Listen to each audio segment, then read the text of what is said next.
안녕하세요. 여유로운 노후 구독자 여러분. 인생에는 사랑에서 비롯된 희생도 있지만 때로는 절망 속에서 한 여성이 감당해야 할 가장 쓰라린 선택에서 비롯된 희생도 있습니다. 제 이야기는 바로 그런 희생에서 시작되었습니다. 저는 아버지를 감옥에서 구하기 위해 전신이 마비된 식물인간 상태의 남자와 결혼했습니다. 그런데 결혼 1년 후 제가 아이를 가졌다는 사실이 밝혀졌습니다. 그 순간 시어머니는 피눈물을 흘리며 제게 소리쳤습니다. 당장 저것의 머리를 밀어버려라. 우리 김씨 가문의 가풍을 더럽힌 저런 부정한 것은 강물에 던져야 해. 그 순간 시댁 식구들이 제게 달려들었을 때 저는 눈을 감았습니다. 제 인생이 끝났다고 생각했습니다. 하지만 바로 그때 전신마비였던 제 남편이 기적처럼 자리에서 일어났습니다. 시간을 거슬러 1년 전 저는 22살의 한의대생 박서연이었습니다. 밝은 미래와 꿈으로 가득 찬 평범한 학생이었죠. 하지만 저희 가족에게 거대한 폭풍이 몰아닥쳤습니다. 평생 정직하게 살아오신 아버지께서 믿었던 친구에게 사기를 당하신 겁니다. 아버지가 운영하시던 작은 건설회사는 하룻밤 사이에 부도가 났고 빚은 50억 원까지 불어났습니다. 평생을 갚아도 모자랄 상상조차 할 수 없는 거액이었습니다. 빚쟁이들은 매일같이 집으로 찾아와 행패를 부리고 온갖 욕설을 퍼부었습니다. 빚더미에 짓눌려 굽어버린 아버지의 등 소리 없이 눈물 흘리시는 어머니를 보며 제 심장은 갈갈이 찢어지는 듯 했습니다. 결국 은행의 압류 통지서와 거래처의 고소장이 날아왔을 때 아버지는 망연자실한 얼굴로 흐느끼며 말씀하셨습니다. 아빠는 감옥에 가야 할 것 같구나. 저희 가족이 절망의 늪에 빠져 있을 때였습니다. 저희 집의 좁은 골목길 앞에 검은색 고급 세단 한 대가 멈춰 섰습니다. 그리고 50대쯤 되어 보이는 한 여성이 차에서 내렸습니다. 온몸을 명품으로 치장하고 눈부신 다이아몬드 장신구를 한 여자. 그녀는 국내 굴지의 대기업 김산그룹의 김 회장이었습니다. TV에서나 보던 사람이었습니다. 그녀는 허름한 저희 집으로 들어와 경멸이 가득한 눈빛으로 집안을 훑어보더니 제게 시선을 고정했습니다. 그녀는 길게 말하지 않았습니다. 대개 사정은 들었어요. 그 목소리엔 일말의 감정도 실려있지 않았습니다. 50억, 저에겐 푼돈입니다. 빚을 전부 갚아주고 재기할 자금까지 지원해줄 수 있어요. 단, 조건이 하나 있습니다. 부모님은 고개를 들었습니다. 절망으로 가득했던 두 분의 눈에 희미한 희망의 빛이 어렸습니다. 정말이십니까? 어떤 조건이든 따르겠습니다. 김 회장은 어머니가 떨리는 손으로 내온 차를 한 모금 마시더니 탁 소리가 나게 찻잔을 내려놓았습니다. 그녀의 시선이 마치 물건값을 매기듯 저를 향했습니다. 따님을 제 아들과 결혼시키세요. 저는 그 자리에 얼어붙었습니다. 부모님 또한 경악을 금치 못했습니다. 그녀의 아들 김진호, 그 이름은 대한민국에서 모르는 사람이 없을 정도였습니다. 김산그룹의 유일한 후계자이자 한때는 모두가 부러워하는 수려한 외모와 천재적인 두뇌를 가진 청년이었죠. 하지만 2년 전 끔찍한 교통사고가 그의 모든 것을 앗아갔습니다. 목숨은 건졌지만 척수 손상으로 하반신이 완전히 마비되고 언어 능력까지 상실한 채 휠체어에 의지해 살아가는 폐인이 되어버렸습니다. 그와 결혼하는 것은 제 푸르른 청춘을 송두리째 무덤에 파묻는 것과 다름없었습니다. 어머니는 저를 끌어안고 오열하며 고개를 저었습니다. 안 됩니다. 제 딸은 미래가 창창한 아이예요.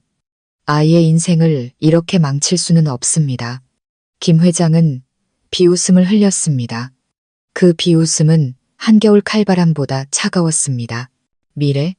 아비가 감옥에 가고 집안이 풍비박산 나는데 무슨 미래가 있겠어요? 전 그저 법적인 아내가 필요할 뿐입니다. 외롭지 않게 진우 곁을 지키며 돌봐줄 사람. 알아보니 따님은 한의학을 전공하고 있더군요. 아주 적임자예요. 그녀는 자리에서 일어나 명함 한 장을 테이블 위에 올려놓았습니다. 사흘의 시간을 주겠어요. 사흘 뒤에도 답이 없다면 법정에서 볼 준비나 하시죠. 그 말을 남기고 그녀는 돌아섰습니다. 허름한 저희 집에는 지독하게 비싼 향수 냄새와 죽음 같은 침묵만이 남았습니다.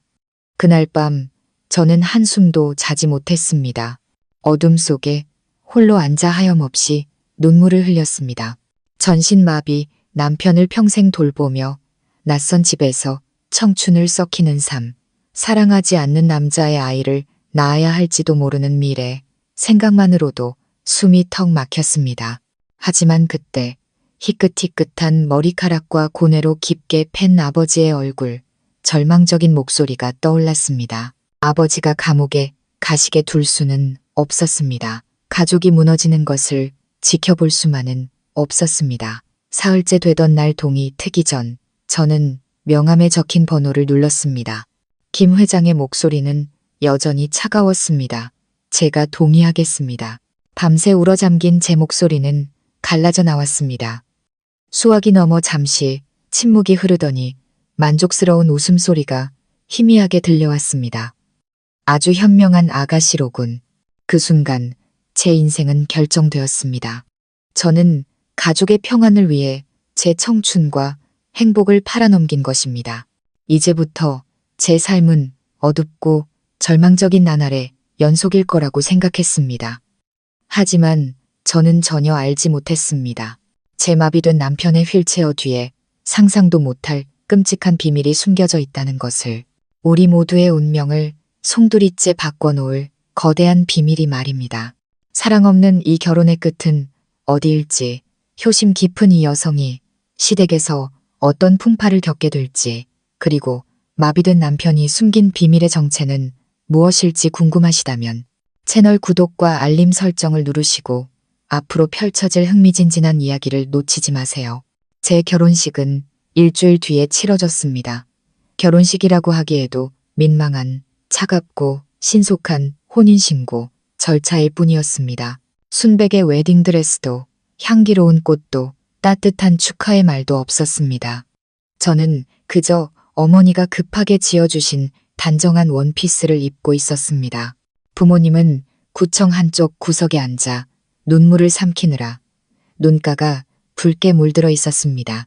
반대편에는 김 회장이 다리를 꼰 채 무표정하게 앉아 있었고 그 옆에 제 신랑 김진우 씨가 있었습니다. 그는 전동 휠체어에 앉아 있었습니다. 값비싼 검은 정장은 오랫동안 햇빛을 보지 못해 창백한 그의 피부를 더욱 돋보이게 했습니다.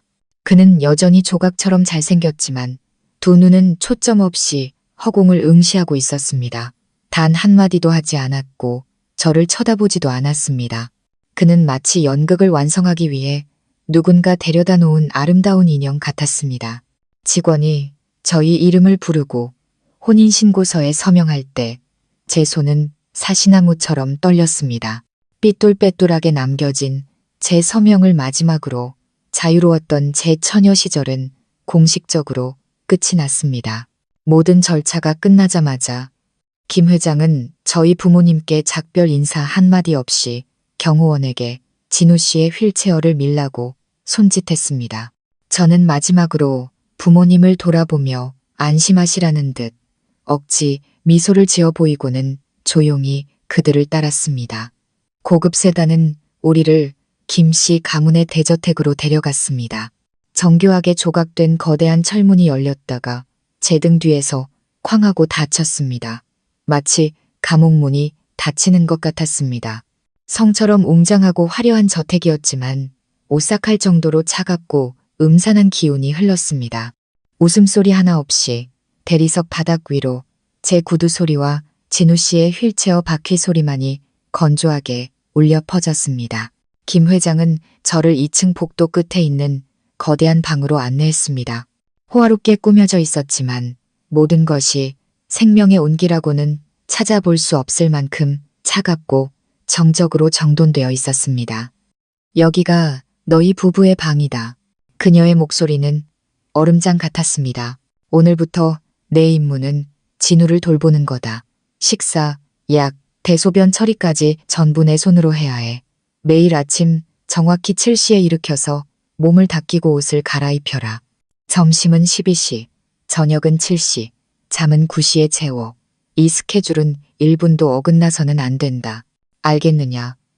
저는 고개를 숙이고 힘없이 대답했습니다. 네, 알겠습니다. 그녀는 저를 샅샅이 훑어보더니 경고하듯 덧붙였습니다. 내 분수는 이 방 안에서 내 남편이나 돌보는 거야. 내 허락 없이는 이 저택 밖으로 한 발짝도 나갈 생각 마라. 친구를 만나거나 친정에 갈 생각은 꿈도 꾸지 마. 너는 이제 김씨 가문의 며느리다. 김씨 가문의 법도를 따라야 해. 어길 시에는 나를 원망하지 마라. 그 말을 남기고 그녀는 제게 더 질문할 기회조차 주지 않고 돌아서 나가버렸습니다. 방문이 닫히고 저는 휠체어에 앉은 남편과 단둘이 남겨졌습니다. 숨 막히는 적막감이 저를 짓눌렀습니다. 저는 화려한 방 한가운데서 한없이 작고 외롭게 느껴졌습니다. 저는 심호흡을 하며 마음을 다잡았습니다. 이건 내가 선택한 길이야. 무너질 수 없어. 저는 천천히 휠체어로 다가갔습니다. 이렇게 가까이서 김진우 씨를 본 것은 처음이었습니다. 그의 피부는 푸른 빛이 돌 정도로 창백했고 입술은 굳게 닫혀 있었습니다. 길고 짙은 속눈썹이 미세하게 떨렸지만 두 눈은 마치 이 세상의 어떤 것도 보고 싶지 않다는 듯 굳게 감겨 있었습니다.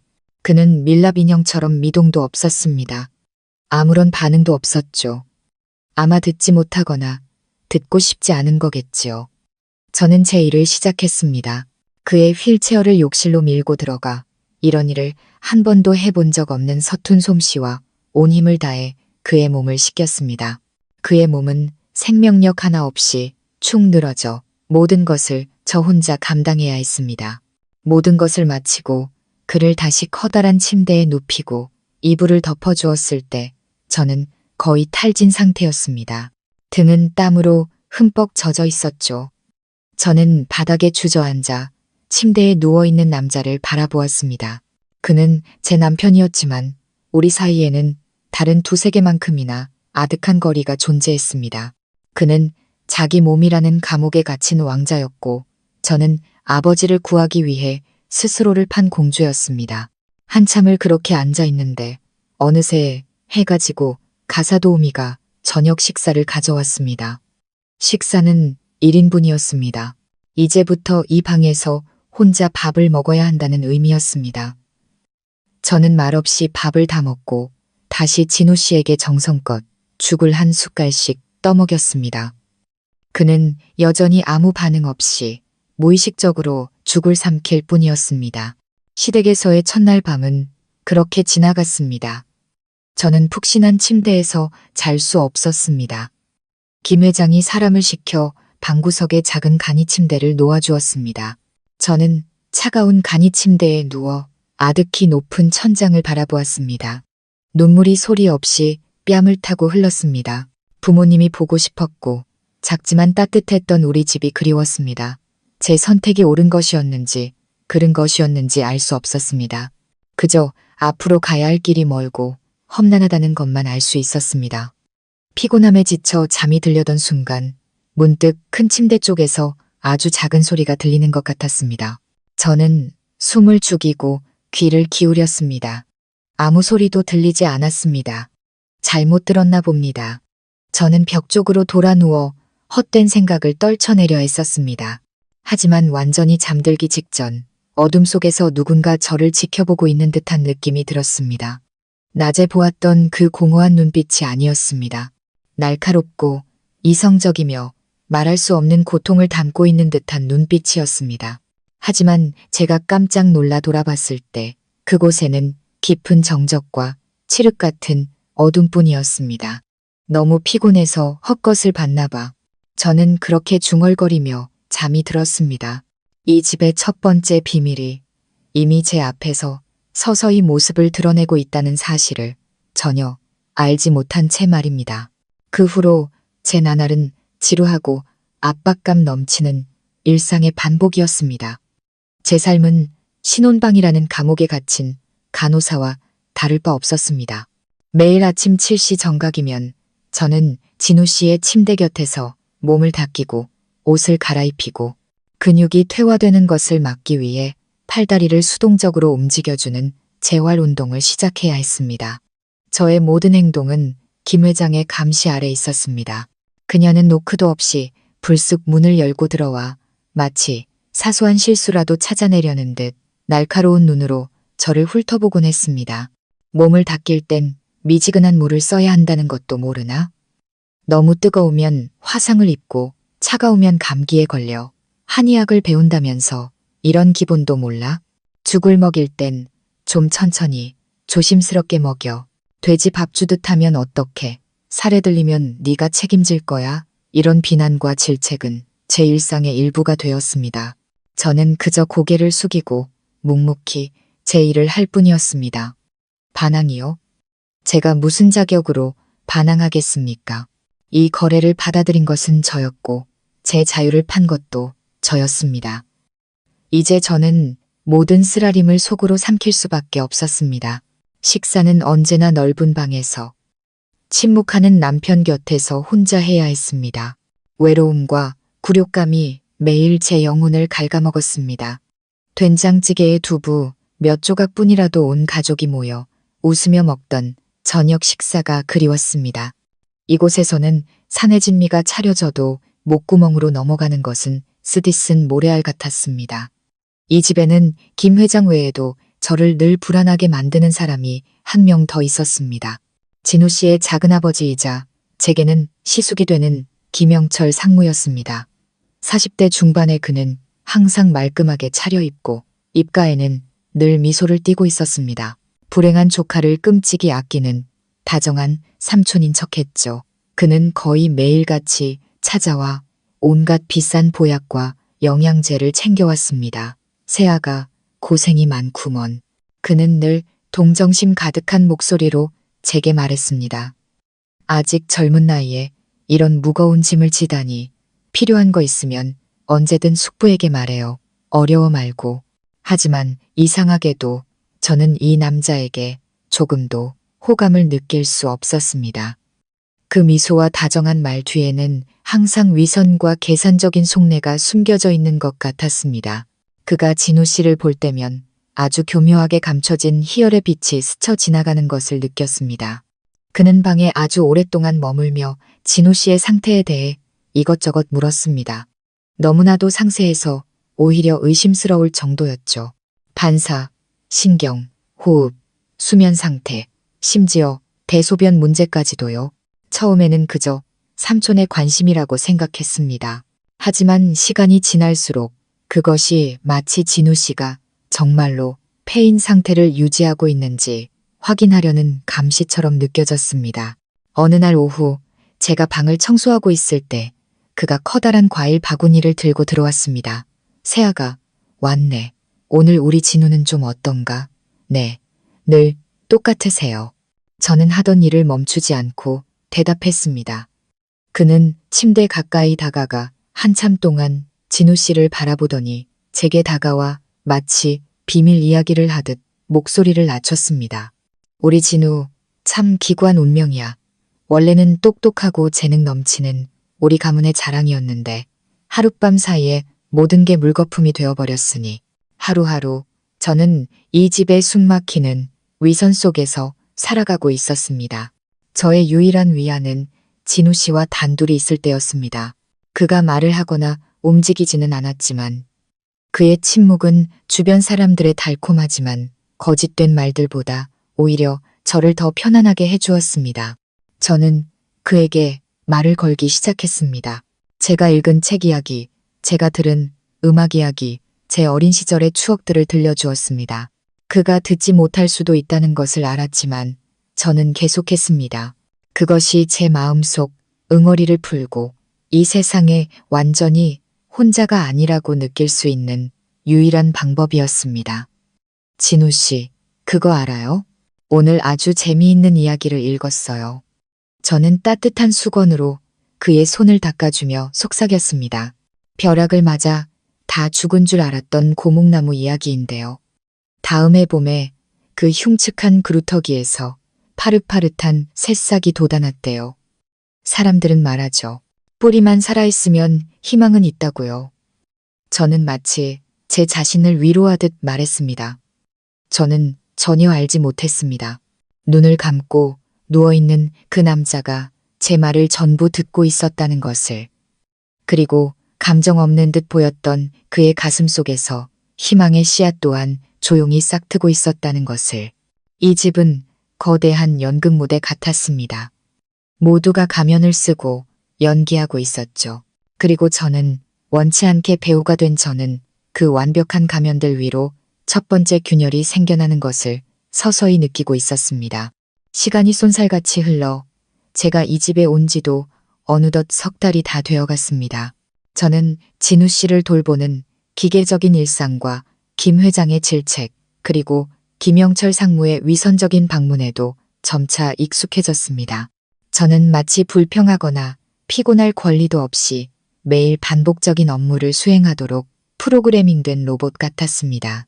하지만 제가 학교에서 배운 한의학 지식은 제가 진우 씨를 그저 기계적으로만 돌보도록 내버려 두지 않았습니다. 오랜 기간 마비 상태로 누워있는 환자에게 마사지와 지압, 관절 운동이 혈액순환을 유지하고 괴사를 막는데 얼마나 중요한지 알고 있었기 때문입니다. 그래서 매일 밤 가사도우미가 물러가고 저택 전체가 깊은 정적에 잠기면 저는 저만의 조용한 치료를 시작했습니다. 저는 교수님들께 배운 마사지와 지압 기술을 이용해 그의 근육과 뼈 하나하나에 부드럽게 자극을 주었습니다. 그저 책임감 때문만은 아니었습니다. 이 불행한 남자를 향한 진심 어린 연민이 있었기 때문입니다. 때로는 마사지를 하며 학교에서의 즐거웠던 이야기나 새로 배운 약재에 대한 이야기를 속삭여 주었습니다. 그가 대답해 주리라 기대하지 않았습니다. 그저 제 말이 그가 갇혀있는 차가운 세상에 조금의 온기와 생기를 불어넣어 주길 바랐을 뿐입니다.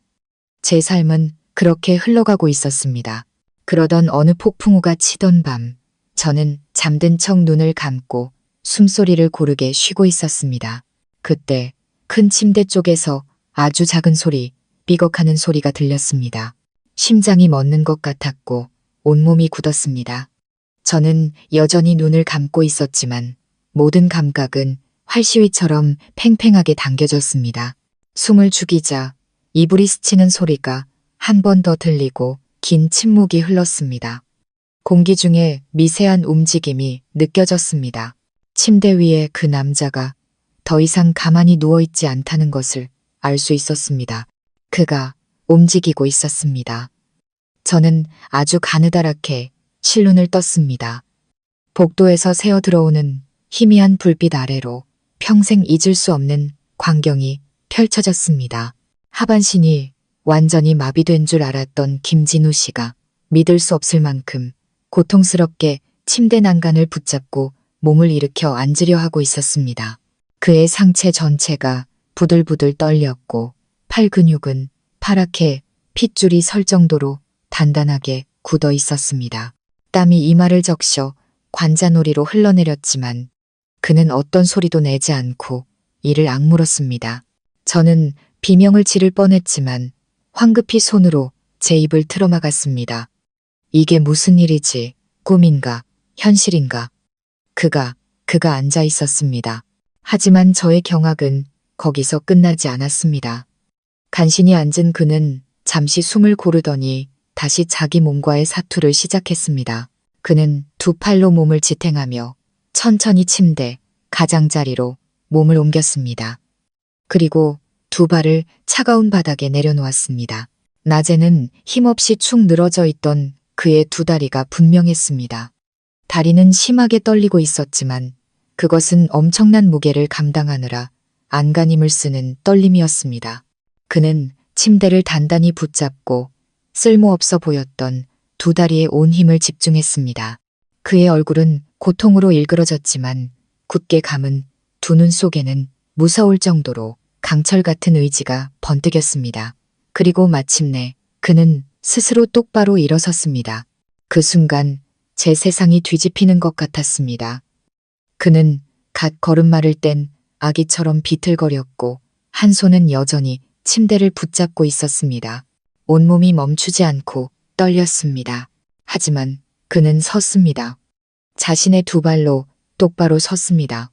그 광경은 너무나도 비현실적이면서도 충격적이어서 저는 숨소리 하나 내지 못하고 그저 지켜볼 뿐이었습니다. 잠시 균형을 잡은 그는 침대에서 손을 떼고 근처 옷장을 향해 천천히 손을 뻗었습니다. 그는 한 걸음 한 걸음 믿을 수 없을 만큼 힘들고 위태롭게 발을 내디뎠습니다. 마치 보이지 않는 거대한 족쇄를 끌고 가는 사람 같았습니다. 그는 옷장을 짚고 다시 벽을 짚으며 어둠 속을 이동했습니다. 그는 창가로 다가가 한참 동안 밖에서 쏟아지는 비를 바라보았습니다. 그리고 다시 몸을 돌려 방 안을 돌기 시작했습니다. 그의 걸음, 특히 오른쪽 다리가 더 약해 보였습니다. 바닥에 살짝 끌리며 미세한 마찰음을 냈습니다. 그제야 저는 모든 것을 깨달았습니다. 다락빠진 운동화, 그건 그의 것이었습니다. 그는 걷는 연습을 하고 있었습니다. 매일 밤 모두가 잠들었을 때, 제가 깊은 잠에 빠졌을 때, 그는 이 어둠 속에서 홀로 이 처절한 싸움을 계속해왔던 것입니다. 운동화의 비밀은 풀렸지만 훨씬 더 거대하고 무서운 비밀이 제 눈앞에 펼쳐졌습니다. 왜 그래야만 했을까? 왜 자신의 친어머니를 포함한 모든 사람을 속여야만 했을까? 그가 회복할 수 있다는 건 좋은 소식이 아닌가? 왜 그는 세상 모든 사람들의 눈에 폐인처럼 보이는 완벽한 연기를 해야만 했을까? 연약하고 미동도 없던 모습 뒤에 그는 대체 무엇을 숨기고 있는 것일까?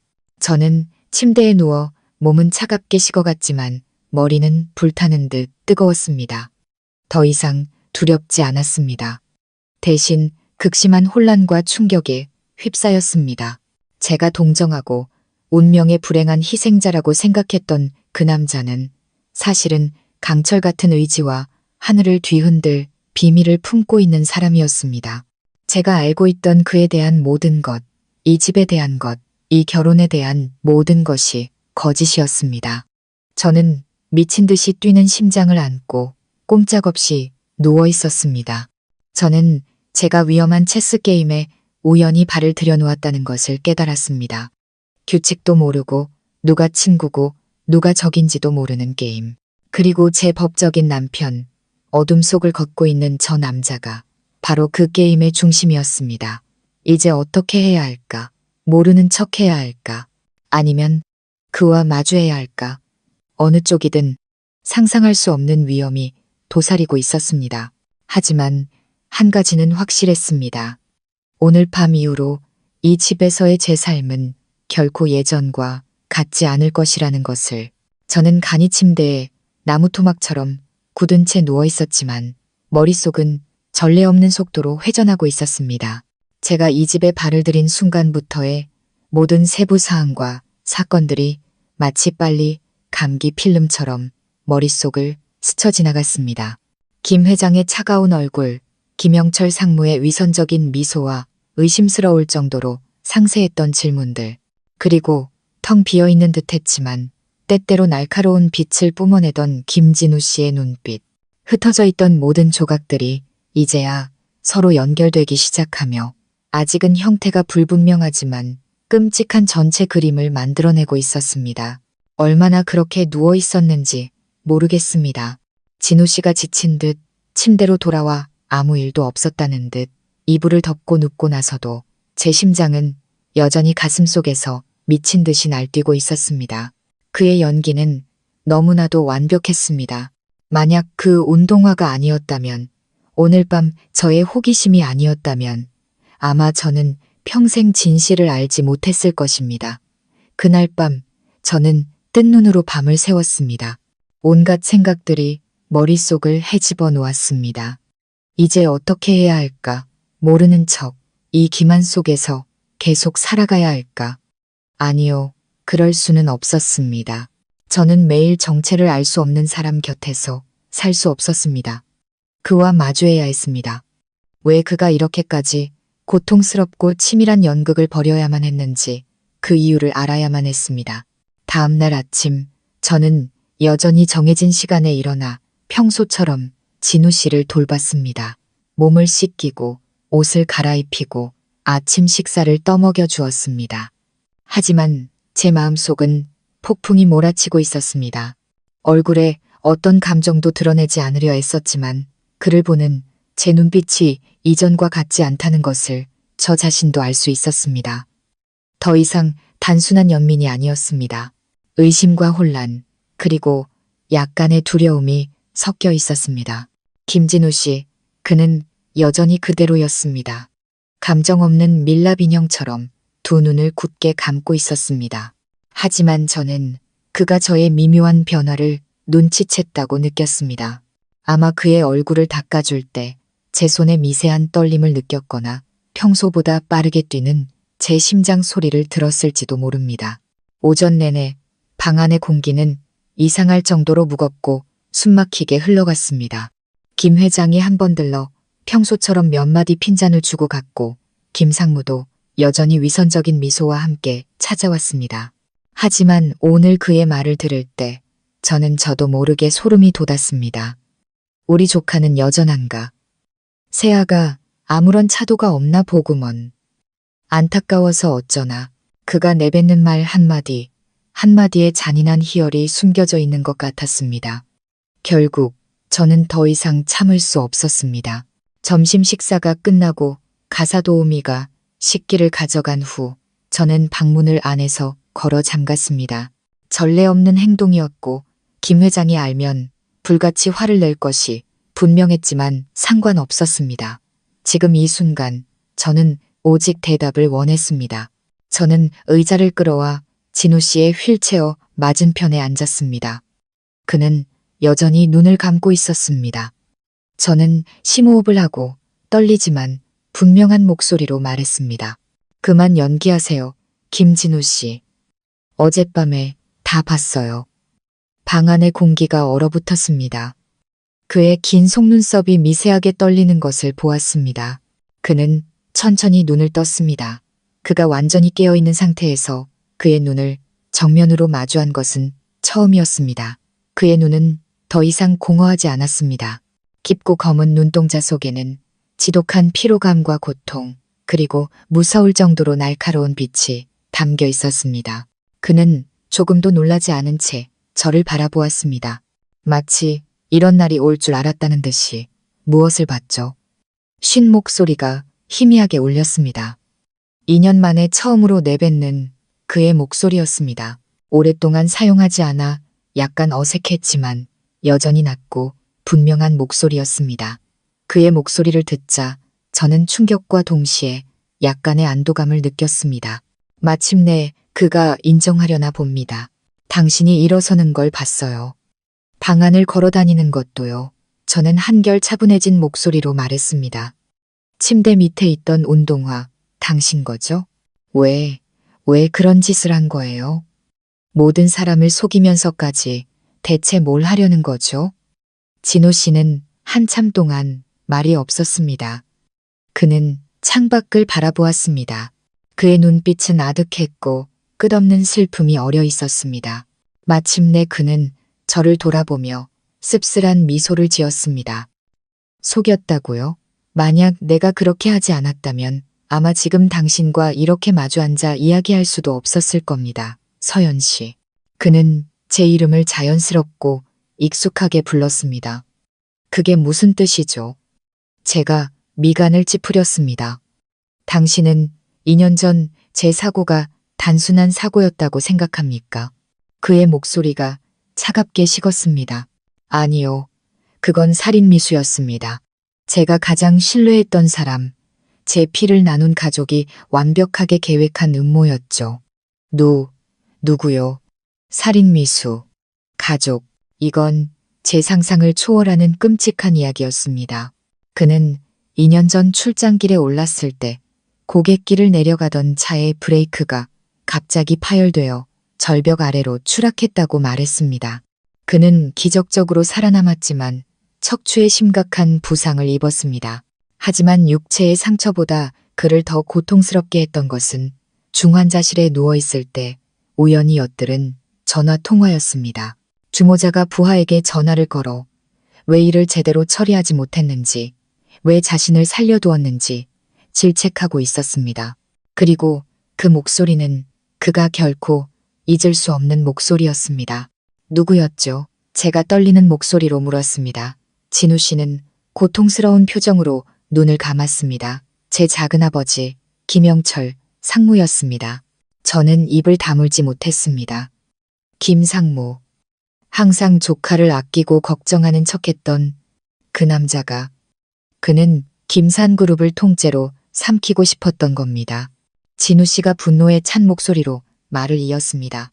아버지는 일찍 돌아가셨고 어머니 혼자서 회사를 힘겹게 이끌며 모든 희망을 제게 걸고 계셨죠. 그는 저만 제거하면 어머니를 조종하고 이 모든 것을 손에 넣는 것이 쉬워질 거라고 생각했던 겁니다. 그 사고, 그가 사람을 시켜 제 차의 브레이크를 고장낸 짓입니다. 저는 그 자리에 얼어붙었습니다. 너무나도 잔인한 진실이었습니다. 의식을 차린 후 제가 진실을 알게 되었다는 것을 그가 알게 해서는 안 된다고 생각했습니다. 제 자신을 보호하고 그의 가면을 벗길 증거를 찾을 유일한 방법은 제가 더 약해지는 것뿐이었습니다. 저는 실제보다 훨씬 더 심각하게 마비된 척, 언어 능력까지 상실한 척 연기했습니다. 그가 방심하고 경계심을 풀게 만들고 싶었죠. 그리고 제 예상은 맞았습니다. 지난 2년 동안 그는 저를 보러 온 것이 아니라 제가 정말로 쓸모없는 폐인이 되었는지 확인하러 왔던 겁니다. 이제야 모든 것이 이해가 갔습니다. 김상무의 모든 기이한 행동에는 목적이 있었던 것입니다. 제가 뭘 도와드리면 될까요? 저도 모르게 말이 튀어나왔습니다. 연민 때문이었을지도, 그의 의지에 대한 경외심 때문이었을지도, 아니면 제 마음속 깊은 곳에서 이미 그를 낯선 사람으로 여기지 않게 되었기 때문일지도 모릅니다. 진우 씨는 놀라움과 감동이 뒤섞인 눈빛으로 저를 바라보았습니다. 그는 잠시 망설이다가 희망에 찬 목소리로 말했습니다. 당신이 정말로 나를 돕고 싶습니까? 위험할 텐데요. 저는 그의 눈을 똑바로 바라보았습니다. 제 안에 잠재되어 있던 용기가 솟아났습니다. 저는 이미 이 집에 들어왔고 당신의 아내가 되었어요. 이제 와서 벗어날 수도 없어요. 두려움 속에서 사느니 차라리 당신과 함께 맞서 싸우겠어요. 게다가 저는 아픈 사람을 보고 못 본 척하라고 의학을 배운 게 아니에요. 진우 씨는 따뜻한 빛이 감도는 눈으로 저를 바라보았습니다. 처음으로 그의 입가에 진짜 미소가 번졌습니다. 더 이상 씁쓸하지 않은 감사와 신뢰가 담긴 미소였습니다.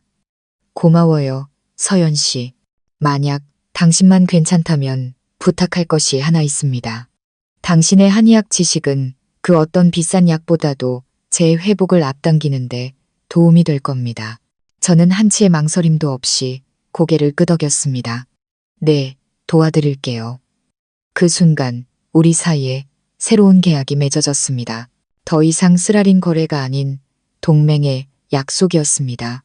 우리는 진실을 밝히기 위해 침묵 속에서 함께 싸워나갈 것입니다. 그리고 저는 알았습니다.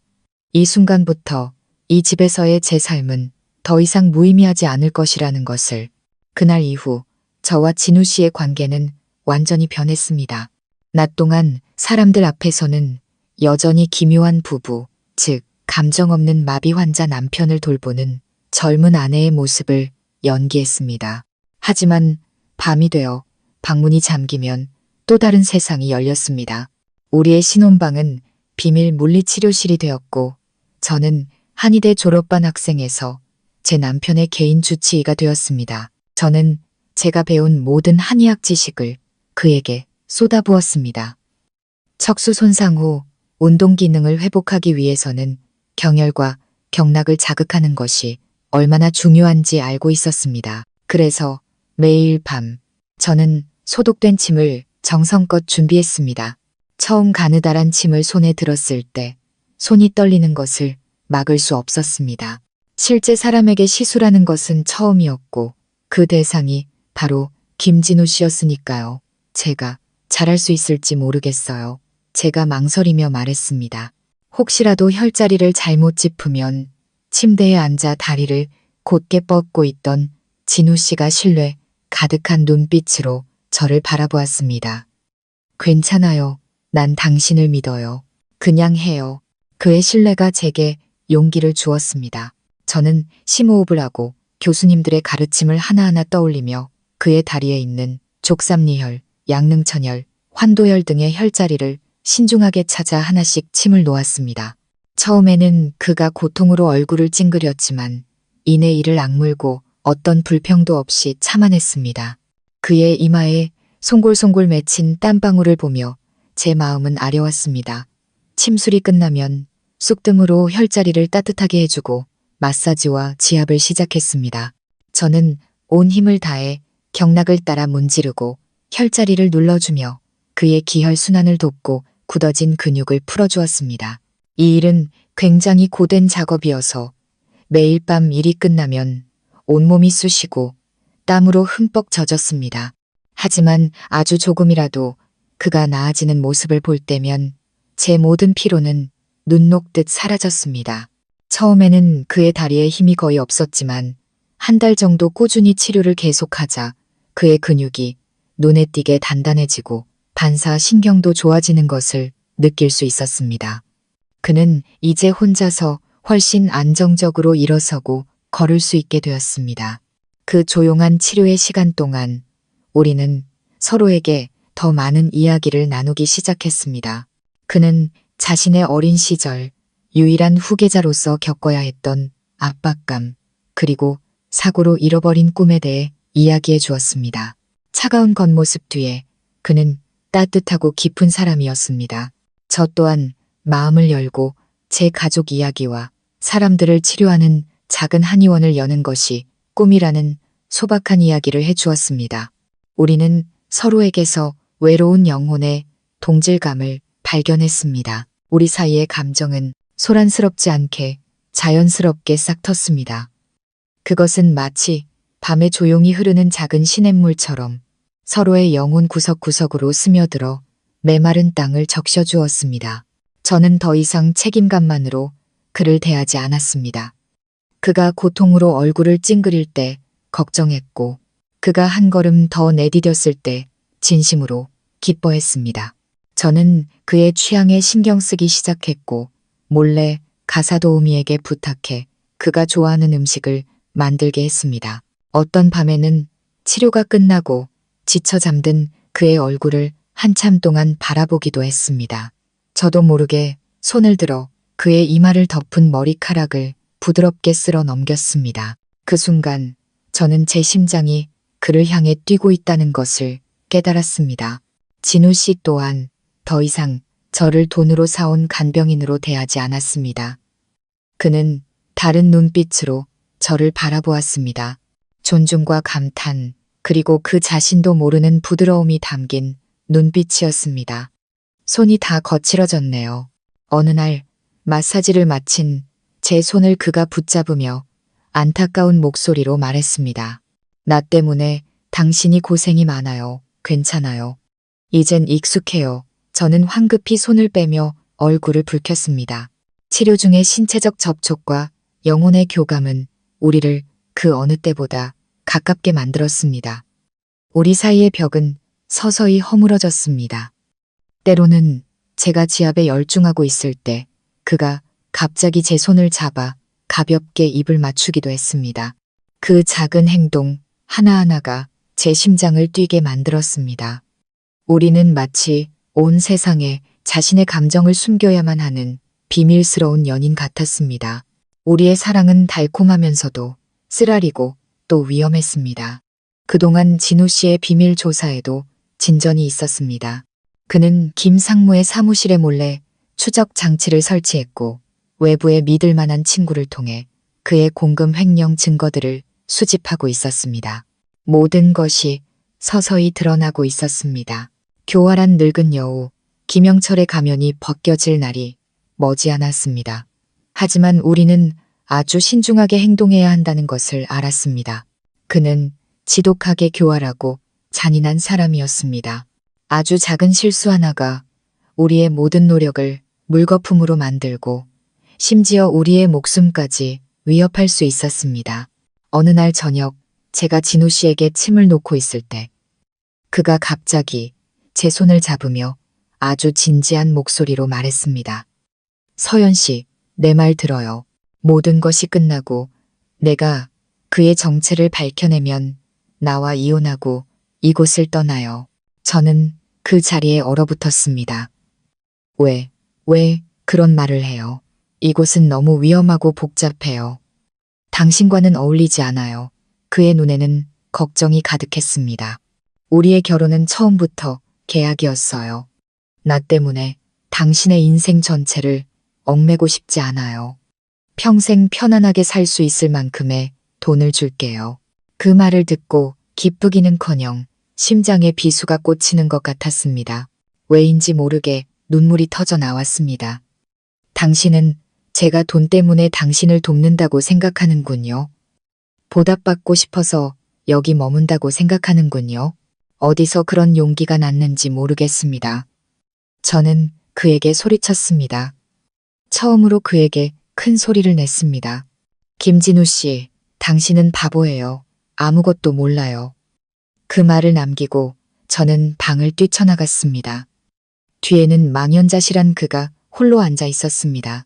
저는 발코니로 뛰쳐나가 별이 가득한 하늘 아래 서서 눈물을 쏟아냈습니다. 서러워서가 아니었습니다. 제가 그 남자를 사랑하게 되었다는 것을 깨달았기 때문이었습니다. 어떤 계산도 없는 순수한 사랑. 하지만 그는 몰라주었고 저를 밀어내려 하고 있었습니다.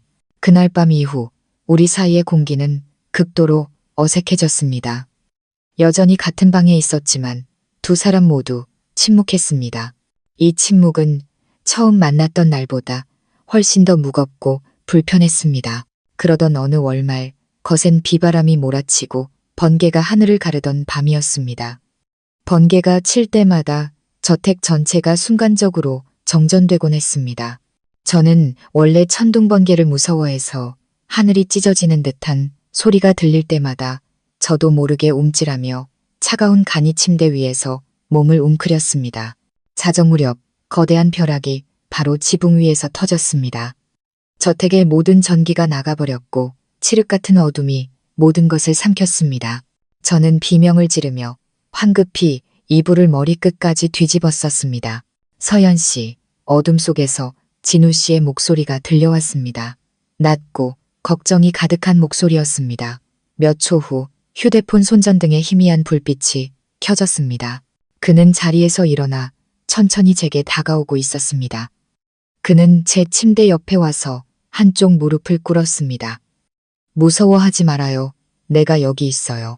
그의 얼굴과 걱정스러운 눈빛을 보자 제 마음속에 모든 경계와 서운함이 한순간에 녹아내렸습니다. 왜인지 모르게 다시 눈물이 터져 나왔습니다. 제가 우는 것을 보고 진우 씨는 약간 당황한 듯 보였습니다. 그는 손을 들어 제 뺨에 눈물을 부드럽게 닦아주었습니다. 서연 씨, 그의 목소리가 진지해졌습니다. 지난번 일은 미안해요. 내가 해서는 안 될 말을 했어요. 단지 당신이 고생하는 걸 원치 않았고 이 위험한 일에 끌어들이고 싶지 않았을 뿐이에요. 난 당신에게 너무 많은 빚을 졌어요. 당신의 보답은 필요 없어요. 제가 흐느끼며 그의 말을 잘랐습니다. 전 자원에서 당신을 도운 거예요. 또 한 번 거대한 천둥이 쳤습니다. 저는 반사적으로 몸을 웅크렸고 그는 저도 모르게 저를 품에 안았습니다. 알았어요. 알았어. 이제 그런 말 안 할게요. 무서워하지 말아요. 저는 그의 단단하고 따뜻한 가슴에 기댔습니다. 우리는 그렇게 어둠 속에서 아무 말 없이 서로의 심장 박동 소리를 들었습니다. 서연 씨, 한참 후에 그가 다시 조용히 불렀습니다. 모든 일이 끝나도 내 곁을 떠나지 말아줄 수 있나요? 심장이 쿵 내려앉았습니다. 저는 고개를 들었습니다. 어디에도 안 갈 거예요. 제가 단호하게 말했습니다.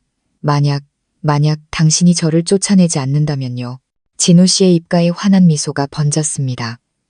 그는 고개를 숙여 제 이마에 부드럽게 입을 맞추었습니다. 절대 그런 일은 없을 거예요. 그리고 그는 더 가까이 다가와 제 입술을 찾았습니다. 처음에는 조심스러웠던 입맞춤은 이내 깊고 열정적으로 변했습니다. 지난 몇 달간 억눌러왔던 모든 감정이 담긴 입맞춤이었습니다. 그는 저를 가볍게 안아 올려 그의 커다란 침대에 부드럽게 눕혔습니다.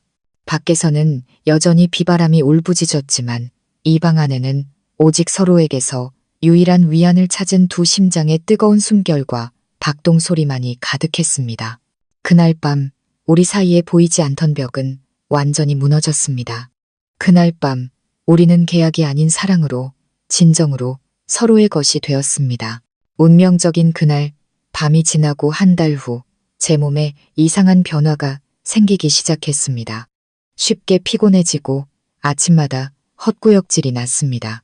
머릿속에 스친 한 가지 생각에 저는 두려움과 희망을 동시에 느꼈습니다. 저는 몰래 밖에 나가 임신 테스트기를 사왔습니다. 테스트기에 선명하게 나타난 두 줄을 보고 저는 욕실에 주저앉아 한참을 움직이지 못했습니다. 손발이 떨려왔습니다. 제가 임신했습니다. 김진우 씨의 아이를 가졌습니다. 그날 밤 저는 진우 씨에게 이 사실을 알렸습니다. 그 또한 저처럼 충격받은 듯 보였습니다. 그는 저를 품에 안고 떨리는 커다란 손을 제 배 위에 올려놓았습니다. 우리에게 아이가 생긴 건가요? 서연 씨. 그의 목소리가 감격에 젖어 떨렸습니다. 네, 저는 고개를 끄덕였고 참았던 눈물이 터져 나왔습니다. 울지 말아요. 그는 제 눈물을 닦아주었습니다. 이건 하늘이 우리에게 주신 최고의 선물이에요. 아무 걱정 말아요. 내가 두 사람을 반드시 지켜줄게요. 그의 단호한 눈빛에 제 마음도 굳건해졌습니다. 우리는 당분간 이 비밀을 지키기로 했습니다. 하지만 주머니 속의 송곳은 언젠가 튀어나오는 법. 제 뱃속의 아이는 날마다 자라났고 입덧 증세도 점점 심해졌습니다. 영원히 숨길 수는 없었고 올 것이 오고야 말았습니다. 임신 사실을 안 후 저는 행복과 불안이 뒤섞인 나날을 보냈습니다. 진우 씨는 저를 극진히 보살펴 주었습니다. 힘든 일은 아무것도 못하게 했고 매일 밤 꾸준히 재활 운동을 하면서도 훨씬 더 조심스러워졌습니다. 그는 몰래 친구에게 부탁해 임산부와 태아에 관한 책을 잔뜩 사와서는 밤마다 제게 소리내어 읽어주곤 했습니다. 작은 생명의 존재는 우리의 어두웠던 삶에 새로운 활기와 희망을 불어넣었습니다. 이 싸움을 빨리 끝내야 한다는 결심을 더욱 굳히게 만드는 원동력이 되었죠. 하지만 제 몸의 변화를 숨길 수는 없었습니다. 입덧이 시작되었습니다. 기름진 음식은 냄새만 맡아도 헛구역질이 났습니다. 체중이 줄고 안색도 창백해졌습니다. 이런 변화는 김 회장의 날카로운 눈을 피하지 못했습니다. 처음에는 제가 게으르다고 핀잔을 주었습니다. 꼴 좀 봐라. 환자 하나 돌보면서 저렇게 초췌해져서야 아주 유리공준하셨네. 저는 묵묵히 참았지만 구토하는 횟수는 점점 늘어났습니다. 어느 날 아침 진우 씨에게 죽을 떠먹여 주다가 도저히 참을 수 없어 화장실로 달려갔습니다. 제가 나왔을 때 김 회장이 방 한가운데 서서 의심스러운 눈초리로 저를 쳐다보고 있었습니다. 마침 김상무도 막 도착한 참이었습니다. 세아가 무슨 일인가? 안색이 안 좋아 보이네. 그는 여전히 가식적인 걱정을 늘어놓았습니다. 하지만 산전수전을 다 겪은 김 회장은 그렇게 쉽게 속아 넘어가지 않았습니다. 그녀의 시선이 제 머리부터 발끝까지 훑더니 아직은 평평한 제 아랫배에서 멈췄습니다. 그녀의 눈에 차갑고 날카로운 빛이 스쳤습니다. 그리고 운명의 그날이 오고 말았습니다. 가사 도우미가 방을 청소하다가 제가 서랍 속에 부주의하게 숨겨두었던 두 줄짜리 임신 테스트기를 발견한 것입니다. 그녀는 즉시 그것을 김 회장에게 가져갔습니다. 그 순간 김 씨 가문에 거대한 지진이 일어났습니다. 제가 방에서 진우 씨에게 책을 읽어주고 있을 때 김 회장이 갑자기 쳐들어왔습니다. 뒤에는 김상무와 다른 시댁 식구 몇 명이 따라 들어왔습니다. 김 회장의 얼굴은 더 이상 차갑지 않았습니다. 극도의 분노로 일그러져 있었습니다. 그녀는 다짜고짜 제 앞으로 다가와 임신 테스트기를 테이블 위로 내던졌습니다. 이게 뭐냐? 설명해봐라. 그녀의 목소리는 귀를 찢을 듯 날카로웠습니다. 저는 깜짝 놀라 얼굴이 하얗게 질렸습니다. 비밀이 탄로났다는 것을 직감했습니다. 저는 진우 씨를 쳐다보았습니다. 그는 여전히 휠체어에 앉아 무표정한 얼굴이었지만 휠체어 팔걸이를 잡은 그의 손은 핏줄이 설 정도로 굳게 움켜쥐어져 있었습니다. 제가 침묵하자 김 회장은 더욱 길길이 날뛰었습니다. 그녀는 제 얼굴에 대고 손가락질을 했습니다. 네가 감히 임신을 해? 내 아들은 2년 동안 손가락 하나 까딱 못하고 누워있는데 대체 누구의 아이냐? 말해. 그 놈이 누구냐고. 그녀가 내뱉는 말 한마디 한마디가 거대한 망치처럼 제 머리를 내리쳤습니다. 그녀는 이미 제게 간통죄, 가문의 명예를 더럽힌 죄를 선고한 것이었습니다. 김상무가 분노로 비틀거리는 김 회장을 부축하며 나섰습니다. 형수님, 진정하세요. 일단 세아가의 설명을 들어봐야죠. 진우가 저렇게 아프니 세아가도 아직 젊은데 외로워서 한순간 실수했을 수도 있지 않습니까? 그는 마치 제 편을 드는 것처럼 동정어린 목소리로 말했지만 그 말은 욕설보다 더 잔인했습니다. 그는 제가 외도했다는 것을 기정사실화하고 있었습니다. 실수. 김 회장이 미친 듯이 웃었습니다. 이건 실수가 아니야. 이 가문 전체를 능욕한 거라고. 부정한 씨앗을 이 집에 끌어들였어. 내가 저 년을 죽여버릴 거야. 저 부정한 년을 내 손으로 죽이고 말겠어. 그녀는 굶주린 맹수처럼 제게 달려들었습니다. 저는 겁에 질려 뒷걸음질 쳤습니다. 휠체어에 앉은 진우 씨가 손을 뻗어 막으려 했지만 그는 너무 약했습니다. 바로 그때 김상무가 김 회장을 막아섰습니다. 형수님, 흥분하지 마세요. 이 일은 조용히 처리해야 합니다. 그리고 그는 차가운 눈빛으로 저를 돌아보았습니다. 세아가 솔직하게 말해. 이 아이, 누구 아이야? 사실대로 말하면 형수님도 정을 생각해서 살 길은 열어주실 거야. 그의 노골적인 협박에 등골이 서늘해졌습니다. 저는 주위의 얼굴들을 둘러보았습니다. 이전에는 제게 웃으며 칭찬을 아끼지 않던 시댁 식구들이 지금은 경멸과 혐오가 가득한 눈으로 저를 쳐다보고 있었습니다. 저는 그런 적 없어요. 제가 눈물을 글썽이며 떨리는 목소리로 말했습니다. 이 아이는 진우 씨 아이예요. 제 말이 끝나자마자 방하는 순간 정적에 휩싸였다가 이내 폭소가 터져나왔습니다. 진우 아이라고. 김상무가 가장 크게 웃었습니다. 세아가 농담도 참. 진우는 대소변도 남의 도움 없이는 못 가리는데 어떻게 아이를 가질 수 있겠나. 지금 우리 모두를 바보로 아는 건가. 저는 절망 속에서 고개를 저었습니다. 아니에요. 정말이에요. 하지만 아무도 제 말을 믿어주지 않았습니다. 그들은 이미 저를 죄인으로 단정 지은 후였습니다. 휠체어에 앉은 진우 씨는 분노와 무력감의 얼굴이 창백해진 채 이를 악물었습니다. 그는 일어서서 진실을 외치고 싶었지만 지금은 때가 아니라는 것을 알았습니다. 그는 그저 침묵 속에서 자신의 여인이 모욕당하는 것을 지켜볼 수밖에 없었습니다. 진짜 폭풍이 시작된 것입니다. 저는 방에 감금되었습니다. 외부와의 모든 연락이 차단된 채 죄수처럼 취급당했습니다. 하지만 육체적 감금보다 저를 더 고통스럽게 했던 것은 정신적인 고문이었습니다. 그들은 제게 죄를 인정하라고 강요했습니다. 하지만 저는 무너질 수 없었습니다. 저를 위해, 진우 씨를 위해, 그리고 제 뱃속의 작은 아이를 위해 저는 강해져야 했습니다. 정의가 실현될 그날까지 꿋꿋이 버텨야만 했습니다. 그 후의 나날들은 제게 지상지옥과도 같았습니다. 저는 방에 갇혔고 모든 문은 밖에서 잠겼습니다. 매일 3번, 나이든 가사 도우미 한 분이 식사를 가져다 줄 뿐이었습니다. 그녀는 연민과 경멸이 뒤섞인 눈으로 저를 쳐다보며 식판을 내려놓고는 마치 더러운 것이 옮기라도 할 듯 서둘러 나가버렸습니다. 진우 씨도 제게서 격리되었습니다. 김 회장은 더러운 꼴을 보면 눈 버린다며 그를 다른 방으로 옮겨버렸습니다. 저는 완전히 고립되었습니다.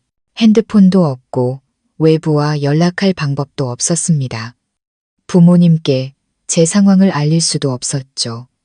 부모님에 대한 걱정과 무력감이 제 영혼을 갉아먹었습니다.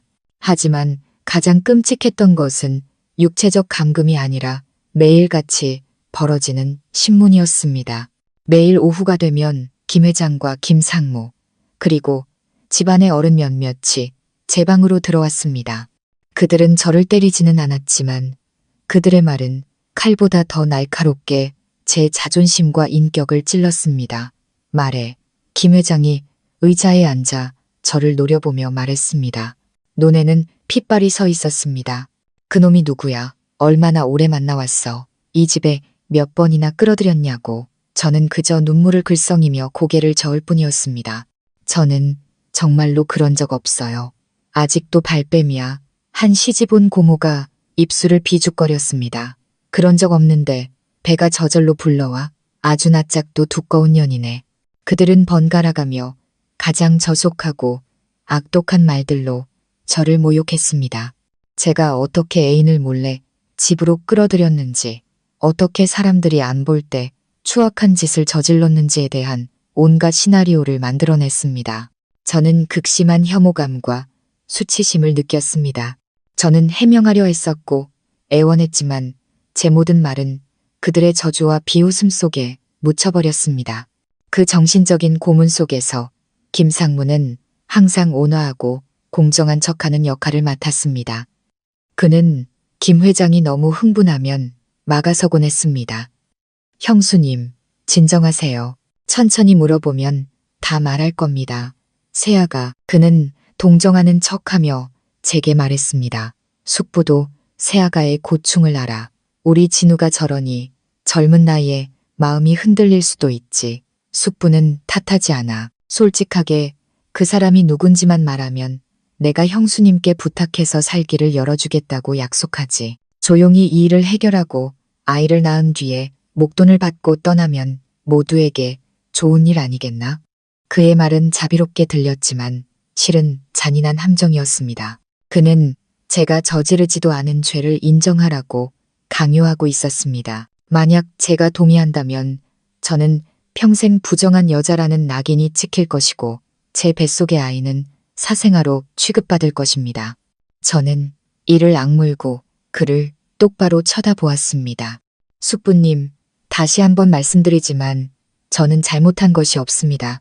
저의 단호한 대답에 그는 인내심을 잃은 듯 했습니다. 그의 얼굴에서 위선적인 미소가 사라지고 차갑고 잔인한 표정이 드러났습니다. 좋아, 그렇게 완강하게 나온다면 숙부도 더는 봐주지 않겠어. 그는 주머니에서 핸드폰을 꺼내 동영상을 틀어 김 회장 앞에 내밀었습니다. 형수님, 사실은 제가 오래전부터 몰래 사람을 붙여두었습니다. 일을 크게 만들고 싶지 않았지만 오늘은 어쩔 수 없군요.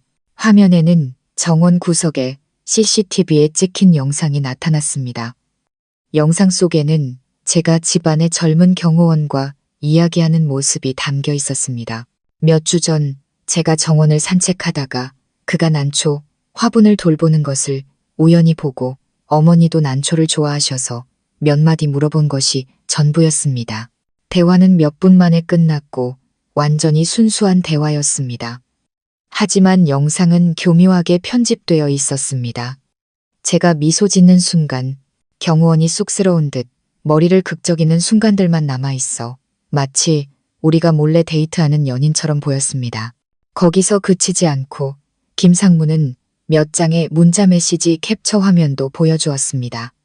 경호원의 번호에서 낯선 번호로 보내진 달콤한 문자 메시지들이었습니다. 내용은 저를 암시하고 있었습니다.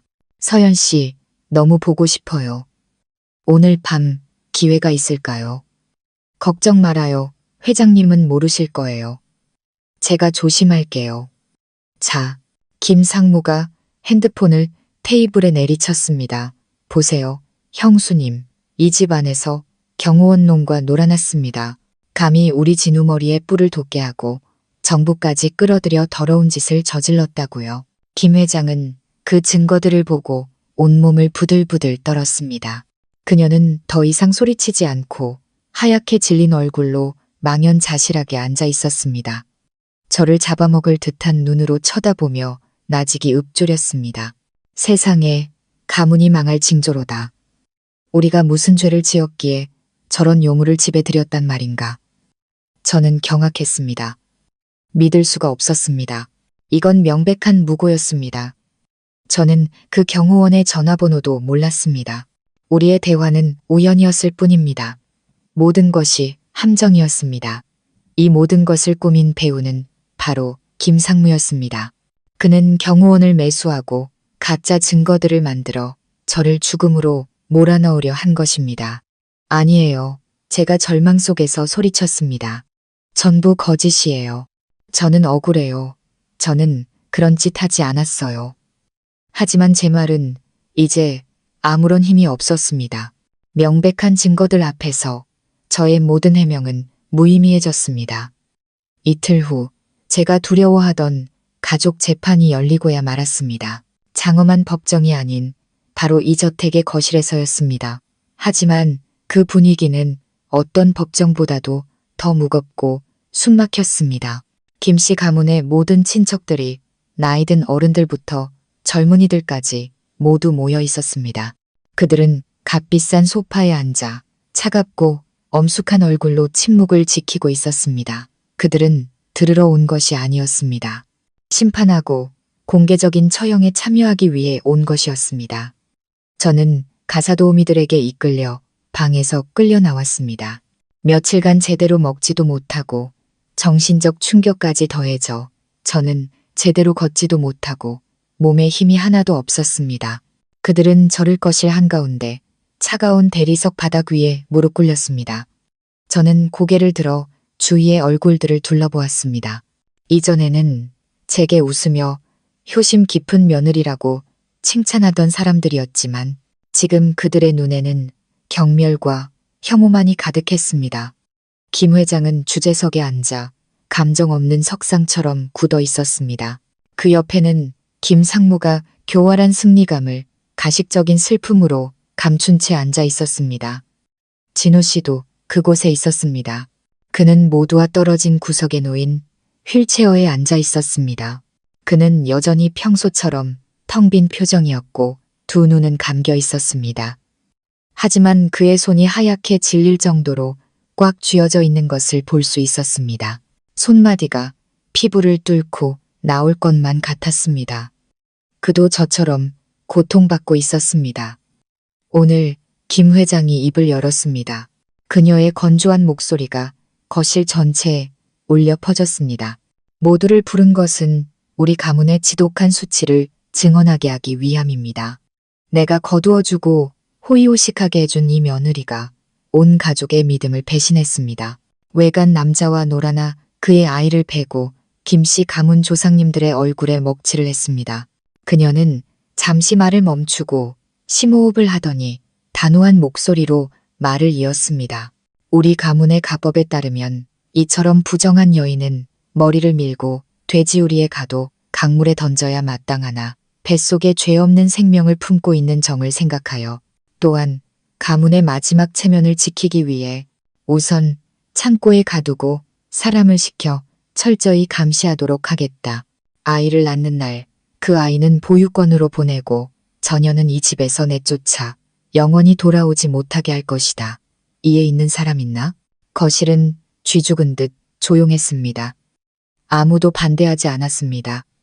그들의 침묵은 곧 동의였습니다. 잔인하고 비인간적인 판결이 내려진 것입니다. 안 돼요. 제가 마지막 남은 힘을 다해 절규했습니다. 저는 억울해요. 아니에요. 제 아이는 김씨 가문의 핏줄이란 말이에요. 하지만 제 외침은 김상무의 비웃음 소리에 묻혔습니다. 세아가 이 지경이 되어서도 아직 정신을 못 차렸나? 모든 증거가 명백한데 이를 더 추하게 만들지 말게. 그는 김 회장을 돌아보며 공손하게 말했습니다.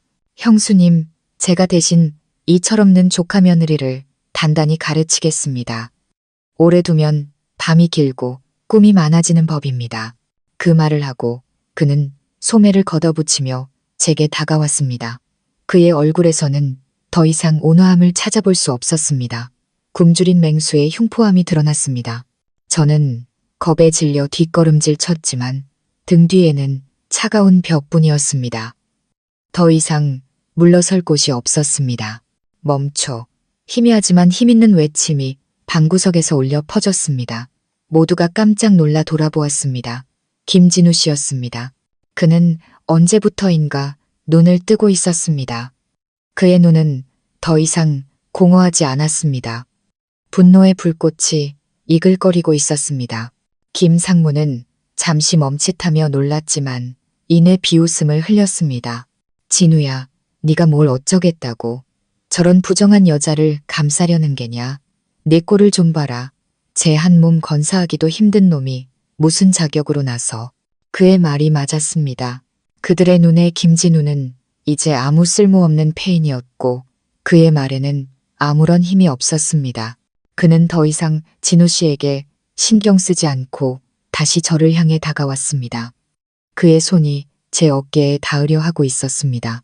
저는 두 눈을 질끈 감고 곧 닥쳐올 치욕을 기다렸습니다. 하지만 그때 아무도 예상치 못한 일이 일어났습니다. 강철 집게처럼 단단한 손이 김상무의 손목을 낚아채 단단히 붙잡았습니다. 김상무는 깜짝 놀라 자신을 방해하는 자가 누구인지 욕을 하려다 자신의 손을 잡고 있는 사람을 보고는 얼굴이 새하얗게 질렸습니다. 놀라움은 이내 극도의 공포로 변했습니다. 그 사람은 김진우였습니다. 그는 더 이상 휠체어에 앉아 있지 않았습니다. 믿을 수 없는 힘으로 그는 몸을 일으켜 천천히 똑바로 일어서고 있었습니다. 그는 거실 한가운데 마치 산처럼 우뚝 서 있었습니다. 휠체어는 쾅 소리를 내며 바닥에 나뒹굴었습니다. 거실 전체가 죽음처럼 고요해졌습니다. 김 회장을 포함한 모든 사람들이 입을 떡 벌리고 눈을 동그랗게 뜬 채 눈앞의 광경을 바라보았습니다. 그들은 자신들이 보고 있는 것을 믿을 수 없었습니다.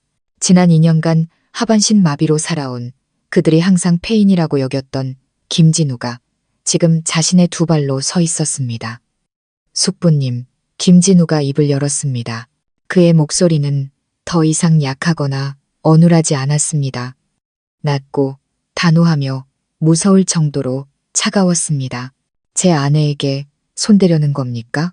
김상무는 얼굴이 종이장처럼 하얗게 질려 말을 더듬었습니다.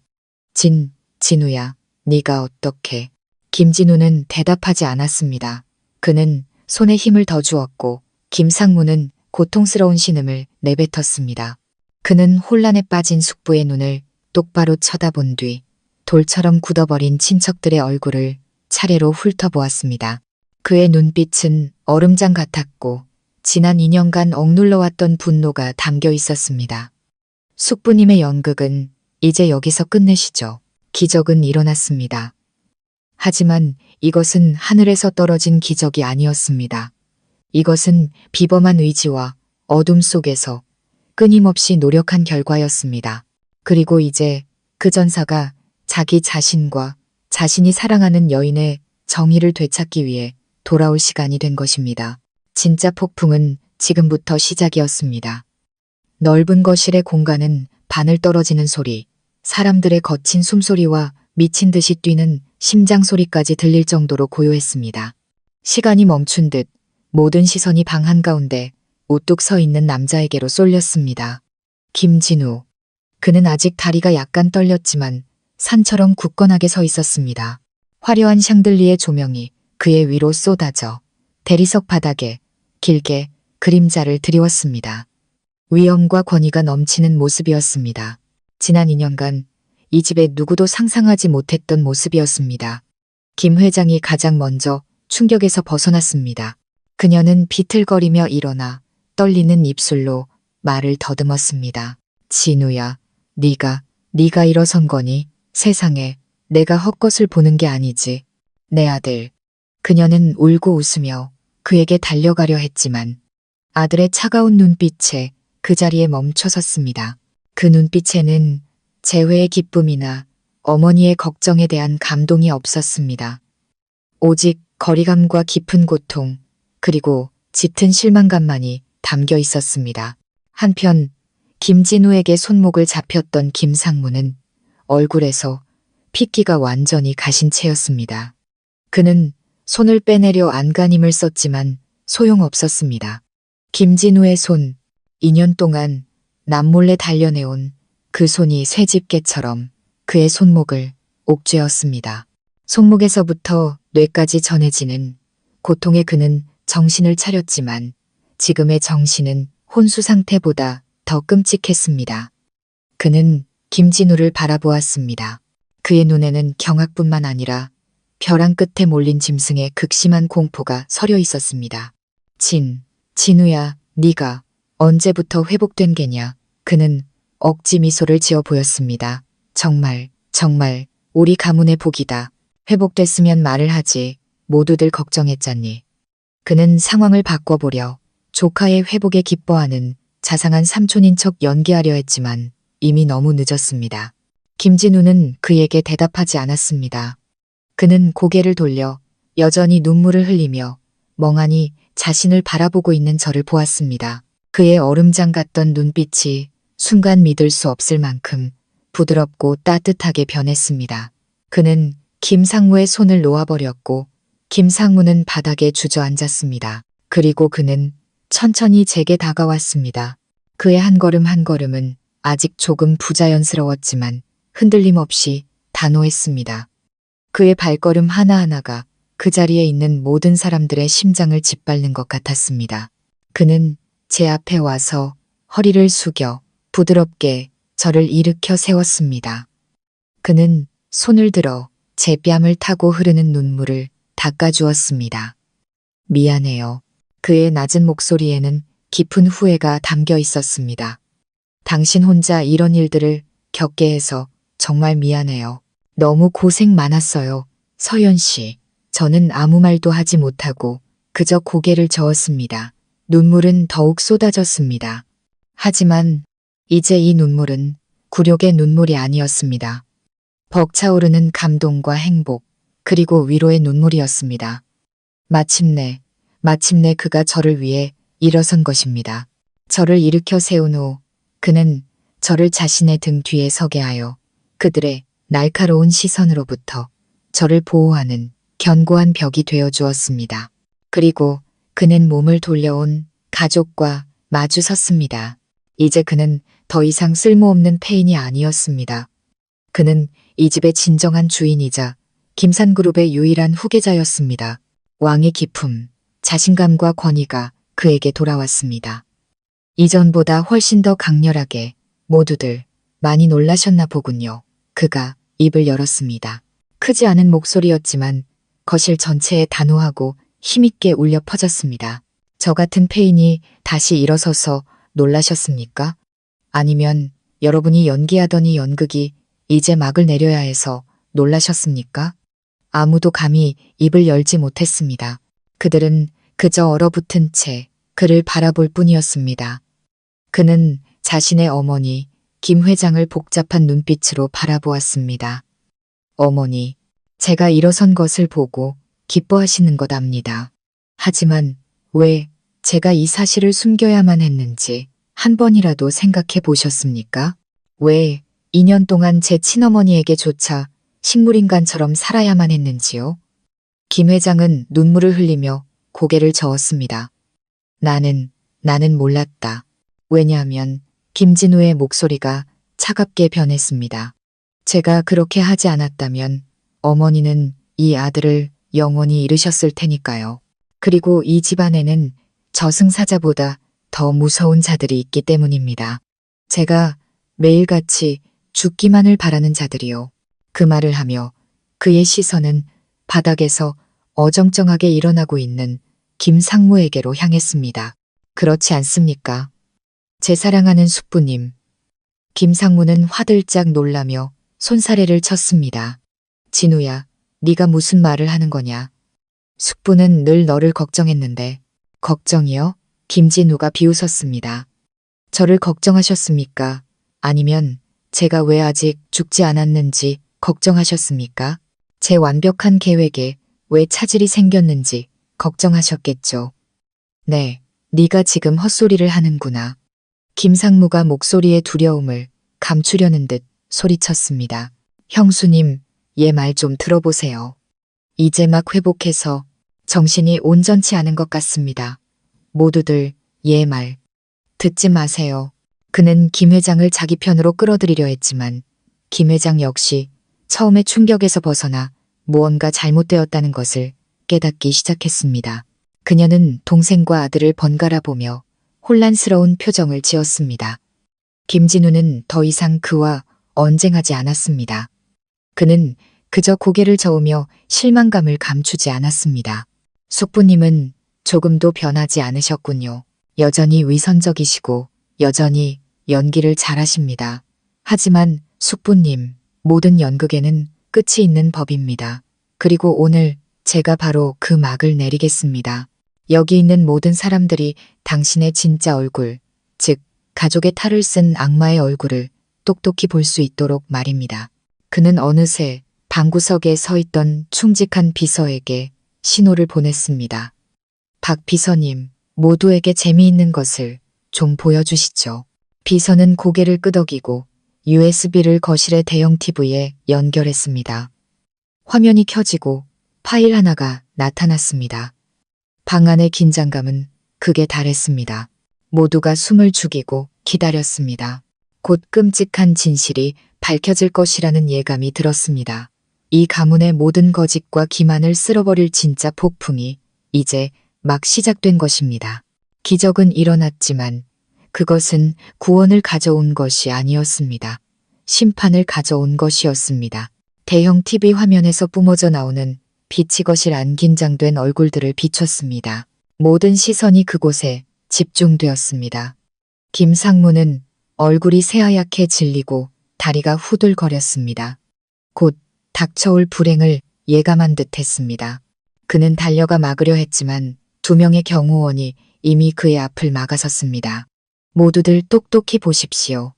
김진우의 목소리가 차갑고 단호하게 울려 퍼졌습니다. 이것이 제 사랑하는 숙부님께서 우리 뒤에서 저지른 짓들입니다. 화면에 처음 나타난 것은 여러 개의 은행 계좌 내역서와 유령 계약서들이었습니다.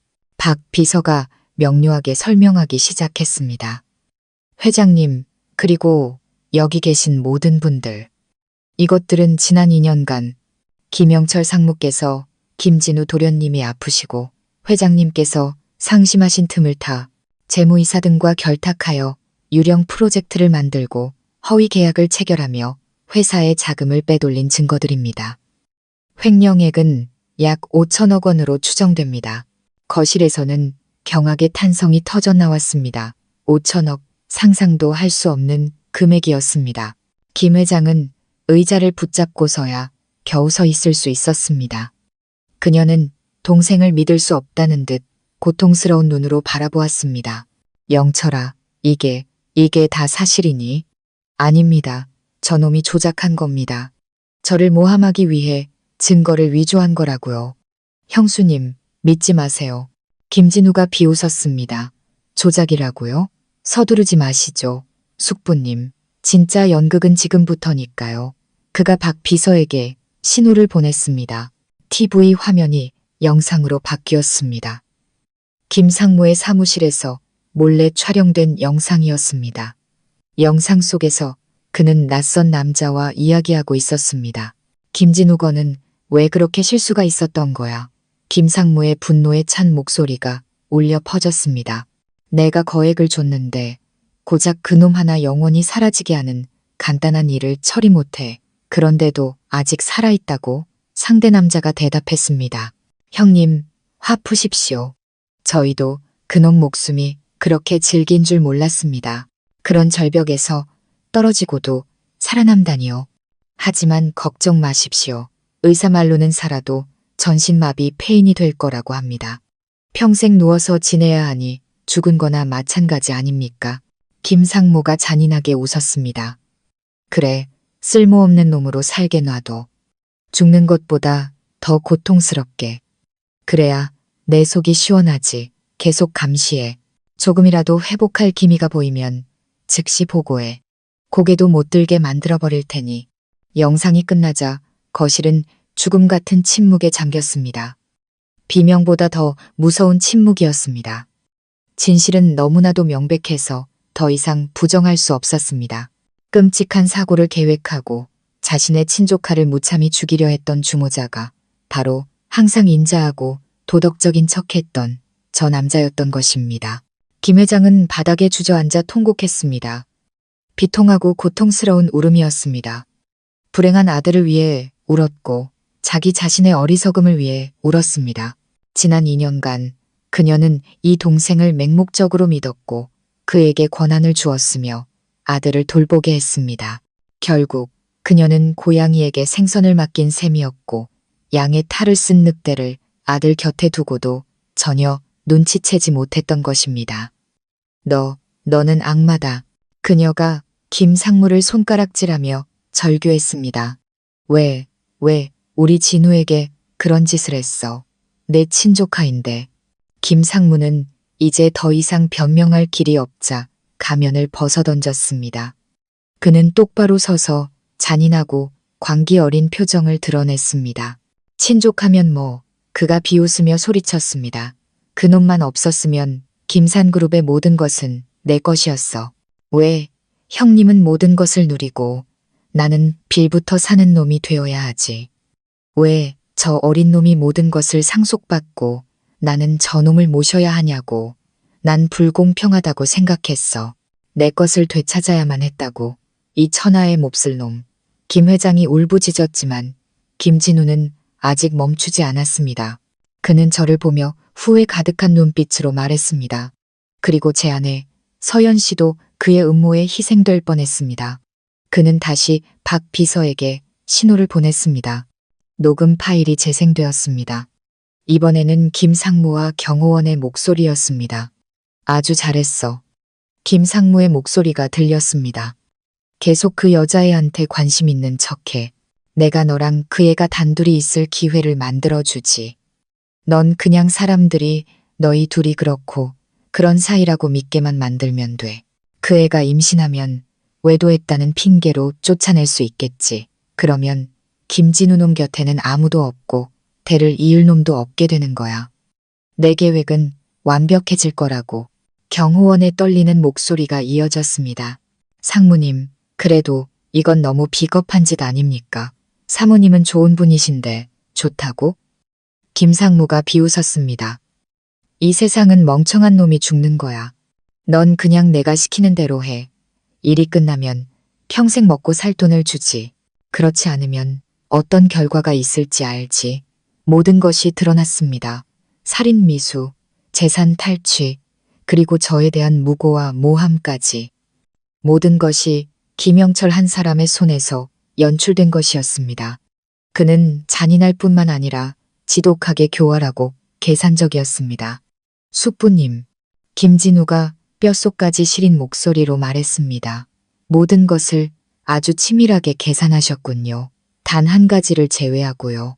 당신은 한 아내의 사랑을 너무 얕봤고 죽은 줄 알았던 한 남자의 생존 의지를 너무 과소평가했습니다. 당신의 연극은 이제 끝났습니다. 바로 그때 저택의 큰 문이 열리고 제복을 입은 경찰들이 들이닥쳤습니다. 진우 씨는 가족회의가 열리기 전에 이미 경찰에 신고해 두었던 것입니다. 그는 이 악마를 현장에서 모든 사람 앞에서 체포하고 싶었던 것입니다. 경찰을 본 김상무는 얼굴이 새하얗게 질려 도망치려 했지만 이미 너무 늦었습니다. 2명의 경찰이 신속하게 그를 제압하고 수갑을 채웠습니다. 김영철 씨, 당신을 살인교사, 특정경제범죄가 중처벌법상 사기 및 명예훼손 혐의로 체포합니다. 서로 가시죠. 그는 더 이상 저항하지 않고 붉게 충혈된 눈으로 김진우를 증오에 차 쳐다보았습니다. 네, 이놈, 김진우, 내가 이겼다. 하지만 너무 좋아하지 마라. 내가 죽어서도 너를 가만두지 않을 테니. 경찰이 그를 연행해 갔습니다. 김씨 가문 사람들은 사이렌을 울리며 떠나는 경찰차를 망연자실하게 바라보았습니다. 끔찍한 폭풍이 휩쓸고 간 자리에는 폐허와 잔해만이 남았습니다. 거짓의 막은 내려졌지만 남은 것은 고통스러운 진실뿐이었습니다. 정의는 실현되었지만 각자의 마음 속에 남은 상처는 영원히 아물지 못할 것 같았습니다. 김영철을 태운 경찰차가 사이렌 소리와 함께 멀어지자 거실의 공기는 여전히 무서운 침묵으로 가득했습니다. 더 이상 심판의 말도 경멸의 눈빛도 없었습니다. 대신 모든 얼굴에는 당혹감, 죄책감, 그리고 부끄러움이 역력했습니다.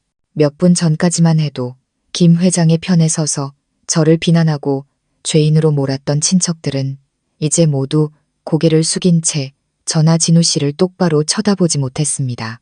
그들은 자신들이 악인의 손에 놀아난 꼭두각시였다는 것, 하마터면 끔찍한 범죄에 가담할 뻔했다는 것을 깨닫고는 자신의 어리석음에 치를 떨었습니다. 하지만 가장 고통스러워하며 무너진 사람은 바로 김 회장이었습니다. 그녀는 여전히 차가운 바닥에 주저앉아 가냘픈 어깨를 떨며 몸을 웅크리고 있었습니다. 더 이상 통곡하지 않았지만 고통으로 깊게 팬 얼굴 위로 눈물만이 하염없이 흘렀습니다. 남편을 잃은 슬픔, 아들이 사고를 당한 고통, 그리고 이제는 가장 믿었던 동생에게 배신당한 아픔까지 모든 것이 한꺼번에 덮쳐와 권위 있고 오만했던 이 여인을 완전히 무너뜨렸습니다. 그녀는 끔찍한 실수를 저질렀습니다. 그녀의 독단과 헛된 자존심이 눈을 가려 무엇이 진실이고 거짓인지 분간하지 못하게 만들었던 것입니다. 그녀는 아들을 믿지 않았고 진심으로 아들을 돌봐준 유일한 며느리를 믿지 않았습니다. 대신 양의 탈을 쓴 늑대를 믿었고 그 결과 하마터면 자신의 손으로 친손자를 죽일 뻔했습니다. 어머니, 진우 씨가 입을 열었습니다. 그의 목소리에는 더 이상 냉기가 아닌 슬픔과 피로감만이 남아 있었습니다. 그가 다가가 어머니를 부축하려 했지만 김 회장은 그의 손을 뿌리쳤습니다. 그녀는 고개를 들어 아들과 저를 번갈아 보며 후회와 자책이 가득한 눈으로 말했습니다. 만지지 마라. 나를 만지지 마. 그녀의 목소리는 갈라져 있었습니다. 나는 내 어미 될 자격이 없다. 나는 끔찍한 어미야. 너를 지켜주지 못했고 내 아내와 내 손주까지 죽일 뻔했다. 나는 죄인이다. 너에게 죄를 지었고 내 며느리에게 죄를 지었고 우리 김씨 가문 전체에 죄를 지었다. 그 말을 하며 그녀는 어린아이처럼 서럽게 울기 시작했습니다. 그녀의 무너진 모습을 보니 제 마음도 아려왔습니다.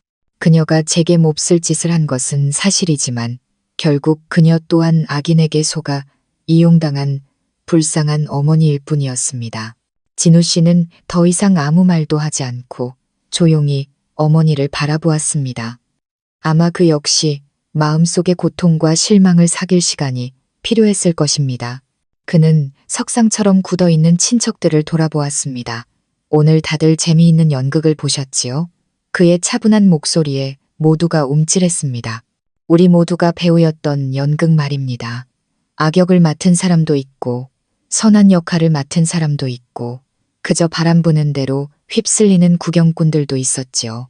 하지만 오늘 막이 내렸으니 모두들 스스로를 돌아보시기 바랍니다.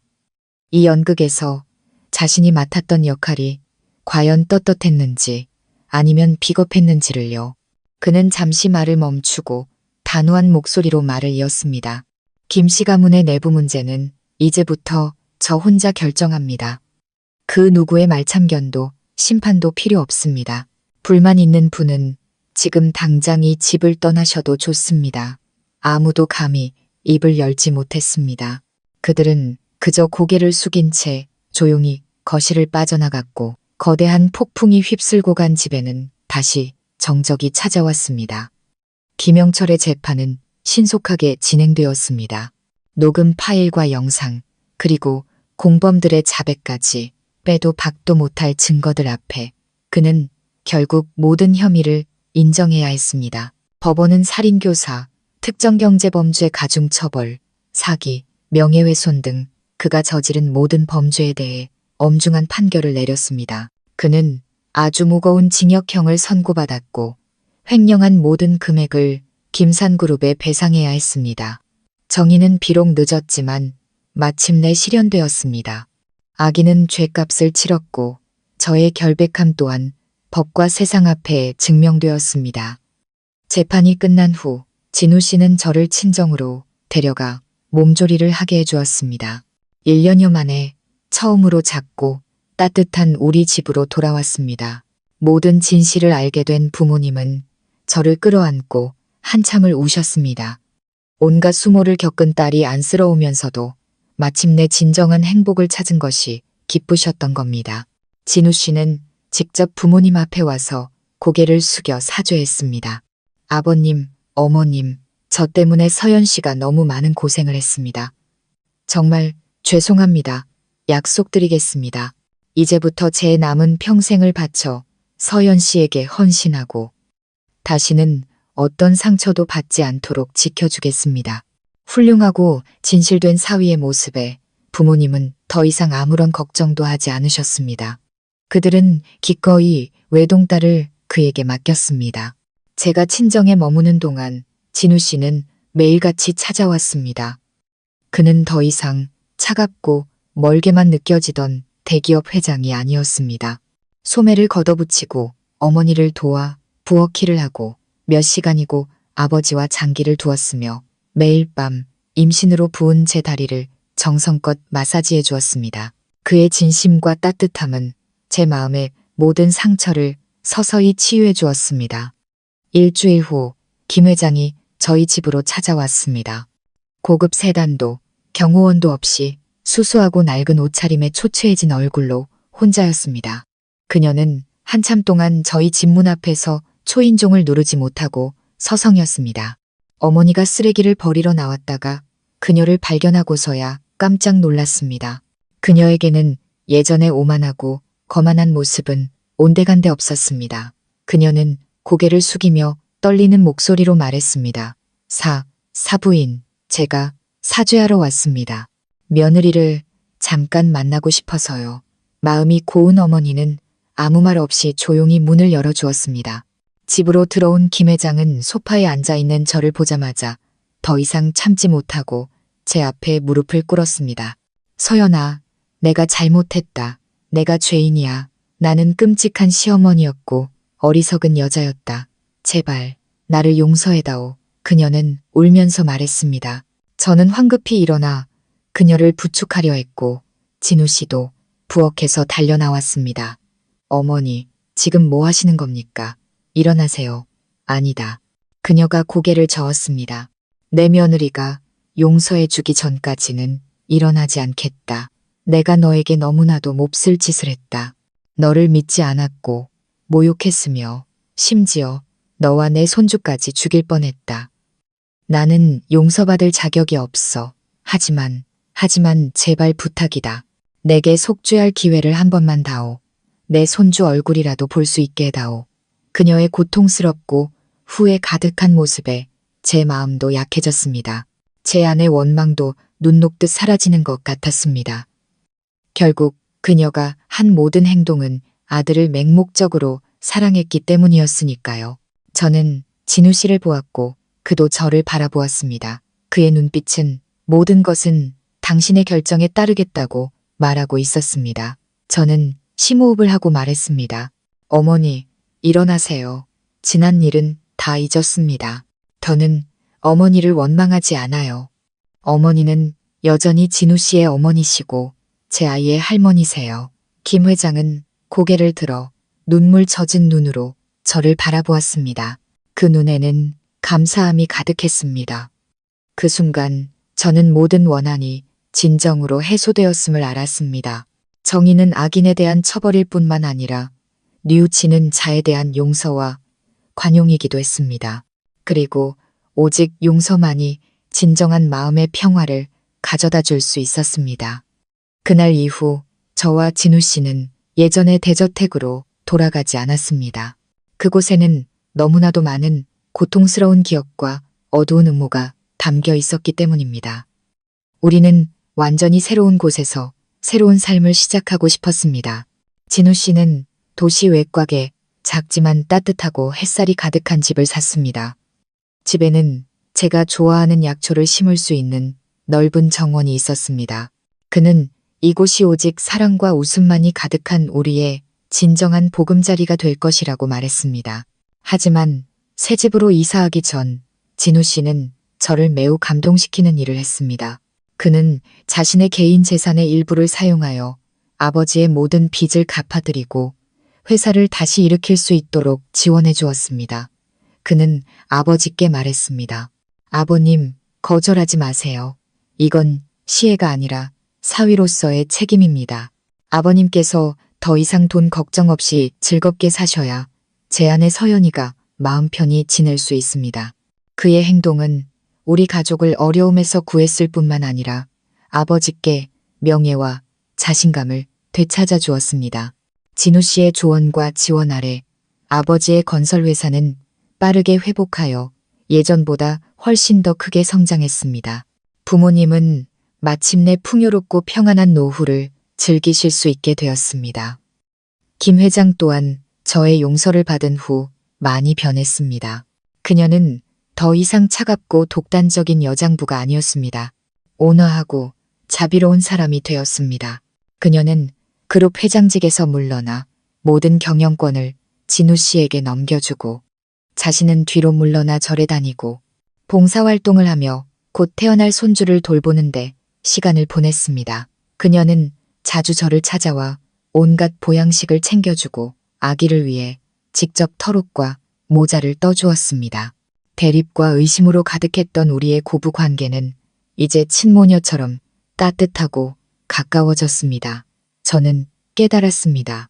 그녀의 단단한 껍질 뒤에는 자식을 끔찍이 사랑하는 평범한 어머니이자 할머니가 있었다는 것을. 몇 달 후 저는 아주 건강하고 사랑스러운 쌍둥이 아들을 낳았습니다. 제가 산부인과에서 돌아오던 날 양가 가족이 모두 모여 우리를 축하해 주었습니다. 진우 씨는 작고 사랑스러운 두 아들을 품에 안고 전에 없던 행복한 미소를 지었습니다. 그는 제 이마에 입을 맞추며 속삭였습니다.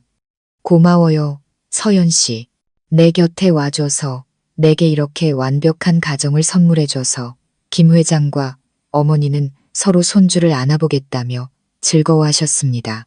한때는 제게의 여왕이었던 사돈과 평생을 소박하게 살아온 사돈은 이제 함께 육아 경험을 나누는 가장 친한 친구가 되었습니다.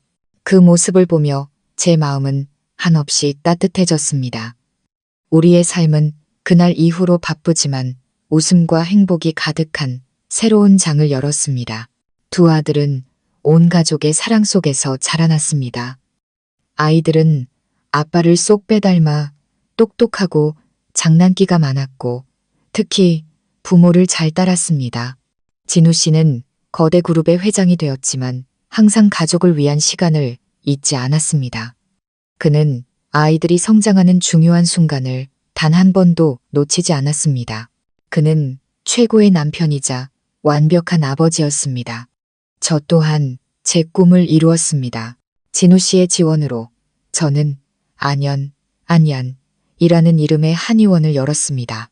제 한의원은 약과 침으로 병을 고칠 뿐만 아니라 마음의 상처까지 치유하는 곳이 되었습니다. 저는 정기적으로 어려운 이웃들을 위해 무료 진료를 하고 지역사회에 건강관리 지식을 나누었습니다. 저는 다른 사람을 돕는 일에서 삶의 기쁨과 의미를 찾았습니다. 구독자 여러분, 제 이야기는 쓰라린 걸의 결혼과 절망 속의 희생으로 시작되었습니다. 저는 수많은 풍파와 굴욕, 그리고 끔찍한 음모를 겪어야만 했습니다. 하지만 결국 선량함과 끈기, 그리고 약간의 행운으로 저는 제 인생의 진정한 행복을 찾았습니다. 저를 진심으로 사랑해주는 남편과 사랑스러운 두 아들, 그리고 언제나 저를 지지해주는 든든한 가족을 얻었습니다. 제 이야기는 어쩌면 우리 삶에서 때로는 혹독한 상황에 직면하고 어려운 선택을 해야만 할 때가 있다는 메시지를 전하고 싶었는지도 모릅니다. 하지만 절대로 희망을 포기하지 마세요. 선한 마음과 사람에 대한 믿음을 잃지 마세요. 왜냐하면 비가 온 뒤에 땅이 굳고 길고 어두운 밤이 지나면 새벽이 오듯이 행복은 때로 가장 고통스럽고 절망적인 곳에서 싹트기도 하니까요. 여유로운 노후 구독자 여러분, 감사합니다. 사랑하는 구독자 여러분, 이렇게 해서 서현 씨와 진우 씨의 파란만장했지만 행복한 여정이 막을 내렸습니다. 그들의 이야기를 들으며 아마 우리 각자는 저마다 다른 생각과 감회를 느꼈을 것입니다. 어떤 분은 악인이 벌을 받는 것에 통쾌함을 느꼈을 것이고 어떤 분은 역경 속에서 피어난 사랑에 감동받았을 것입니다. 하지만 아마 우리 마음속에 가장 깊이 남는 것은 흥미진진한 사건 전개뿐만 아니라 삶과 인간의 그리고 연약함 뒤에 숨겨진 비범한 힘에 대한 깊은 교훈일 것입니다. 서현 씨의 이야기는 우리에게 희생에 대한 진한 교훈을 줍니다. 그녀는 아버지를 구하기 위해 자신의 청춘과 미래를 통째로 맞바꿨습니다. 지극한 효심에서 비롯된 희생이었습니다. 그 행동은 참으로 귀하지만 김씨 가문에서의 삶은 우리에게 또 다른 진실을 보여줍니다. 희생은 올바른 곳에서 존중받을 때 진정한 의미를 갖는다는 것을요. 당신의 희생이 거래의 대상이 되고 당신의 선의가 이용당할 때 그것은 더 이상 미덕이 아니라 자기 학대일 뿐입니다. 이는 우리에게 가족을 사랑하고 부모에게 효도하는 것이 얼마나 소중한 일인지 일깨워 주면서도 결코 자신의 선함을 당연하게 여기게 두어서는 안 된다는 것을 상기시킵니다. 우리는 자신의 가치와 경계를 지키는 법을 배워야 합니다. 스스로를 존중할 때 비로소 다른 사람도 당신을 존중할 수 있기 때문입니다. 하지만 아마도 가장 크고 감동적인 교훈은 김진우라는 인물에게서 나옵니다. 그는 인간의 의지와 정신력이 얼마나 위대한지를 보여주는 살아있는 증거입니다. 가장 가까운 가족에게 배신당하고 폐인의 모습으로 살아가야 했으며 고독과 어두운 음모에 맞서야 했던 그는 결코 무너지지 않았습니다. 그는 싸우기를 선택했습니다. 조용하고 외롭고 고통스러운 싸움을 말입니다. 매일 밤 온 세상이 잠들었을 때 그는 홀로 육체의 고통과 맞서며 한 걸음씩 걷는 연습을 하고 죽음의 문턱에서 삶을 되찾아왔습니다. 그 모습은 우리에게 감탄을 넘어 희망의 불꽃을 지펴줍니다. 가장 큰 역경은 외부에서 오는 것이 아니라 자기 자신을 포기하는 데서 온다는 것을 보여줍니다. 삶이 당신을 아무리 혹독한 상황으로 몰아넣고 모든 것을 잃었다고 해도 의지를 잃지 않고 믿음을 버리지 않는 한 당신에게는 다시 일어서서 시작할 기회가 남아 있습니다. 서현 씨가 이야기했던 벼락 맞은 고목나무처럼 뿌리만 살아있다면 생명의 새싹은 반드시 다시 돋아나기 마련입니다. 그리고 기만과 증오의 어둠 속에서 사랑이라는 꽃 한 송이가 조용히 피어났습니다. 서현 씨와 진우 씨의 사랑은 낭만적인 만남이 아닌 공감과 연민 그리고 신뢰에서 시작되었습니다. 서현 씨는 진우 씨가 부유한 후계자라서가 아니라 그의 움직이지 않는 모습 뒤에 숨겨진 고통과 외로움을 보았기 때문에 그의 곁에 다가갔습니다. 그녀는 자신의 선량함과 의학 지식으로 그의 육체적 상처뿐만 아니라 영혼의 상처까지 치유해 주었습니다. 반대로 진우 씨 또한 서현 씨에게서 자신의 차가운 세상 속 유일한 빛과 온기를 발견했습니다. 그들의 사랑은 우리에게 진정한 사랑이란 소유나 화려한 말이 아니라 함께 폭풍우를 헤쳐나가는 동행이라는 것을 가르쳐 줍니다. 상대방의 가장 약한 모습을 보고도 외면하는 것이 아니라 오히려 곁에 남아 손을 내밀어 함께 싸워주는 것. 그것이 바로 사랑입니다. 마지막으로 이 이야기는 인과응보라는 진리에 대한 단호한 증언입니다. 김영철 같은 악인은 아무리 교활하고 치밀해도 결국 자신의 죄에 대한 대가를 치렀습니다. 김 회장의 뒤늦은 후회 또한 독단과 맹목적인 믿음이 얼마나 위험한지에 대한 값비싼 교훈이었습니다. 삶은 그 나름의 방식으로 공평합니다. 오늘 당신이 뿌린 악의 씨앗이 당장 결과를 보이지 않더라도 언젠가는 반드시 쓰디쓴 열매를 거두게 될 것입니다. 반대로 서연 씨의 선량함과 착한 마음은 비록 처음에는 억울하고 힘든 시간을 겪었지만 결국 가장 값진 것으로 보상받았습니다. 마음의 평화와 행복한 가정이 바로 그것입니다. 그러니 이 이야기를 통해 우리 모두가 각자의 의미를 찾아가기를 바랍니다. 부모에게 효도하되 자기 자신을 사랑하고 존중하는 것을 잊지 마세요. 어려움과 시련에 부딪혔을 때 쉽게 좌절하지 마세요. 의지의 힘은 상상도 못할 기적을 만들 수 있습니다. 진실한 사랑을 나누세요. 그것이야말로 모든 상처를 치유하는 가장 효과적인 약입니다. 그리고 무엇보다 항상 올바름과 인과응보를 믿으세요. 선하게 살아가세요. 선한 원인은 반드시 좋은 결과로 이어질 것입니다. 인생이 항상 장밋빛으로 가득 차 있지는 않겠지만 모든 폭풍이 지나간 후 우리가 굳건히 버텨낸다면 더욱 맑게 갠 하늘과 찬란한 무지개가 우리를 기다리고 있을 것입니다. 마지막 순간까지 귀 기울여 주신 구독자 여러분께 진심으로 감사드립니다. 이 이야기와 교훈들이 여러분의 마음에 와 닿았다면, 삶에 대한 작은 힘과 믿음을 더해 주었다면 주저하지 마시고 좋아요 버튼과 여유로운 노후 채널 구독을 눌러주세요. 여러분의 구독 하나하나가 저희에게는 큰 격려가 될 뿐만 아니라 이처럼 인간적인 메시지를 더 많은 분들과 나누고 각자의 어려운 상황 속에서 빛과 방향을 찾도록 돕는 데 기여하게 될 것입니다. 진심으로 감사드리며 다음 이야기에서 다시 뵙겠습니다.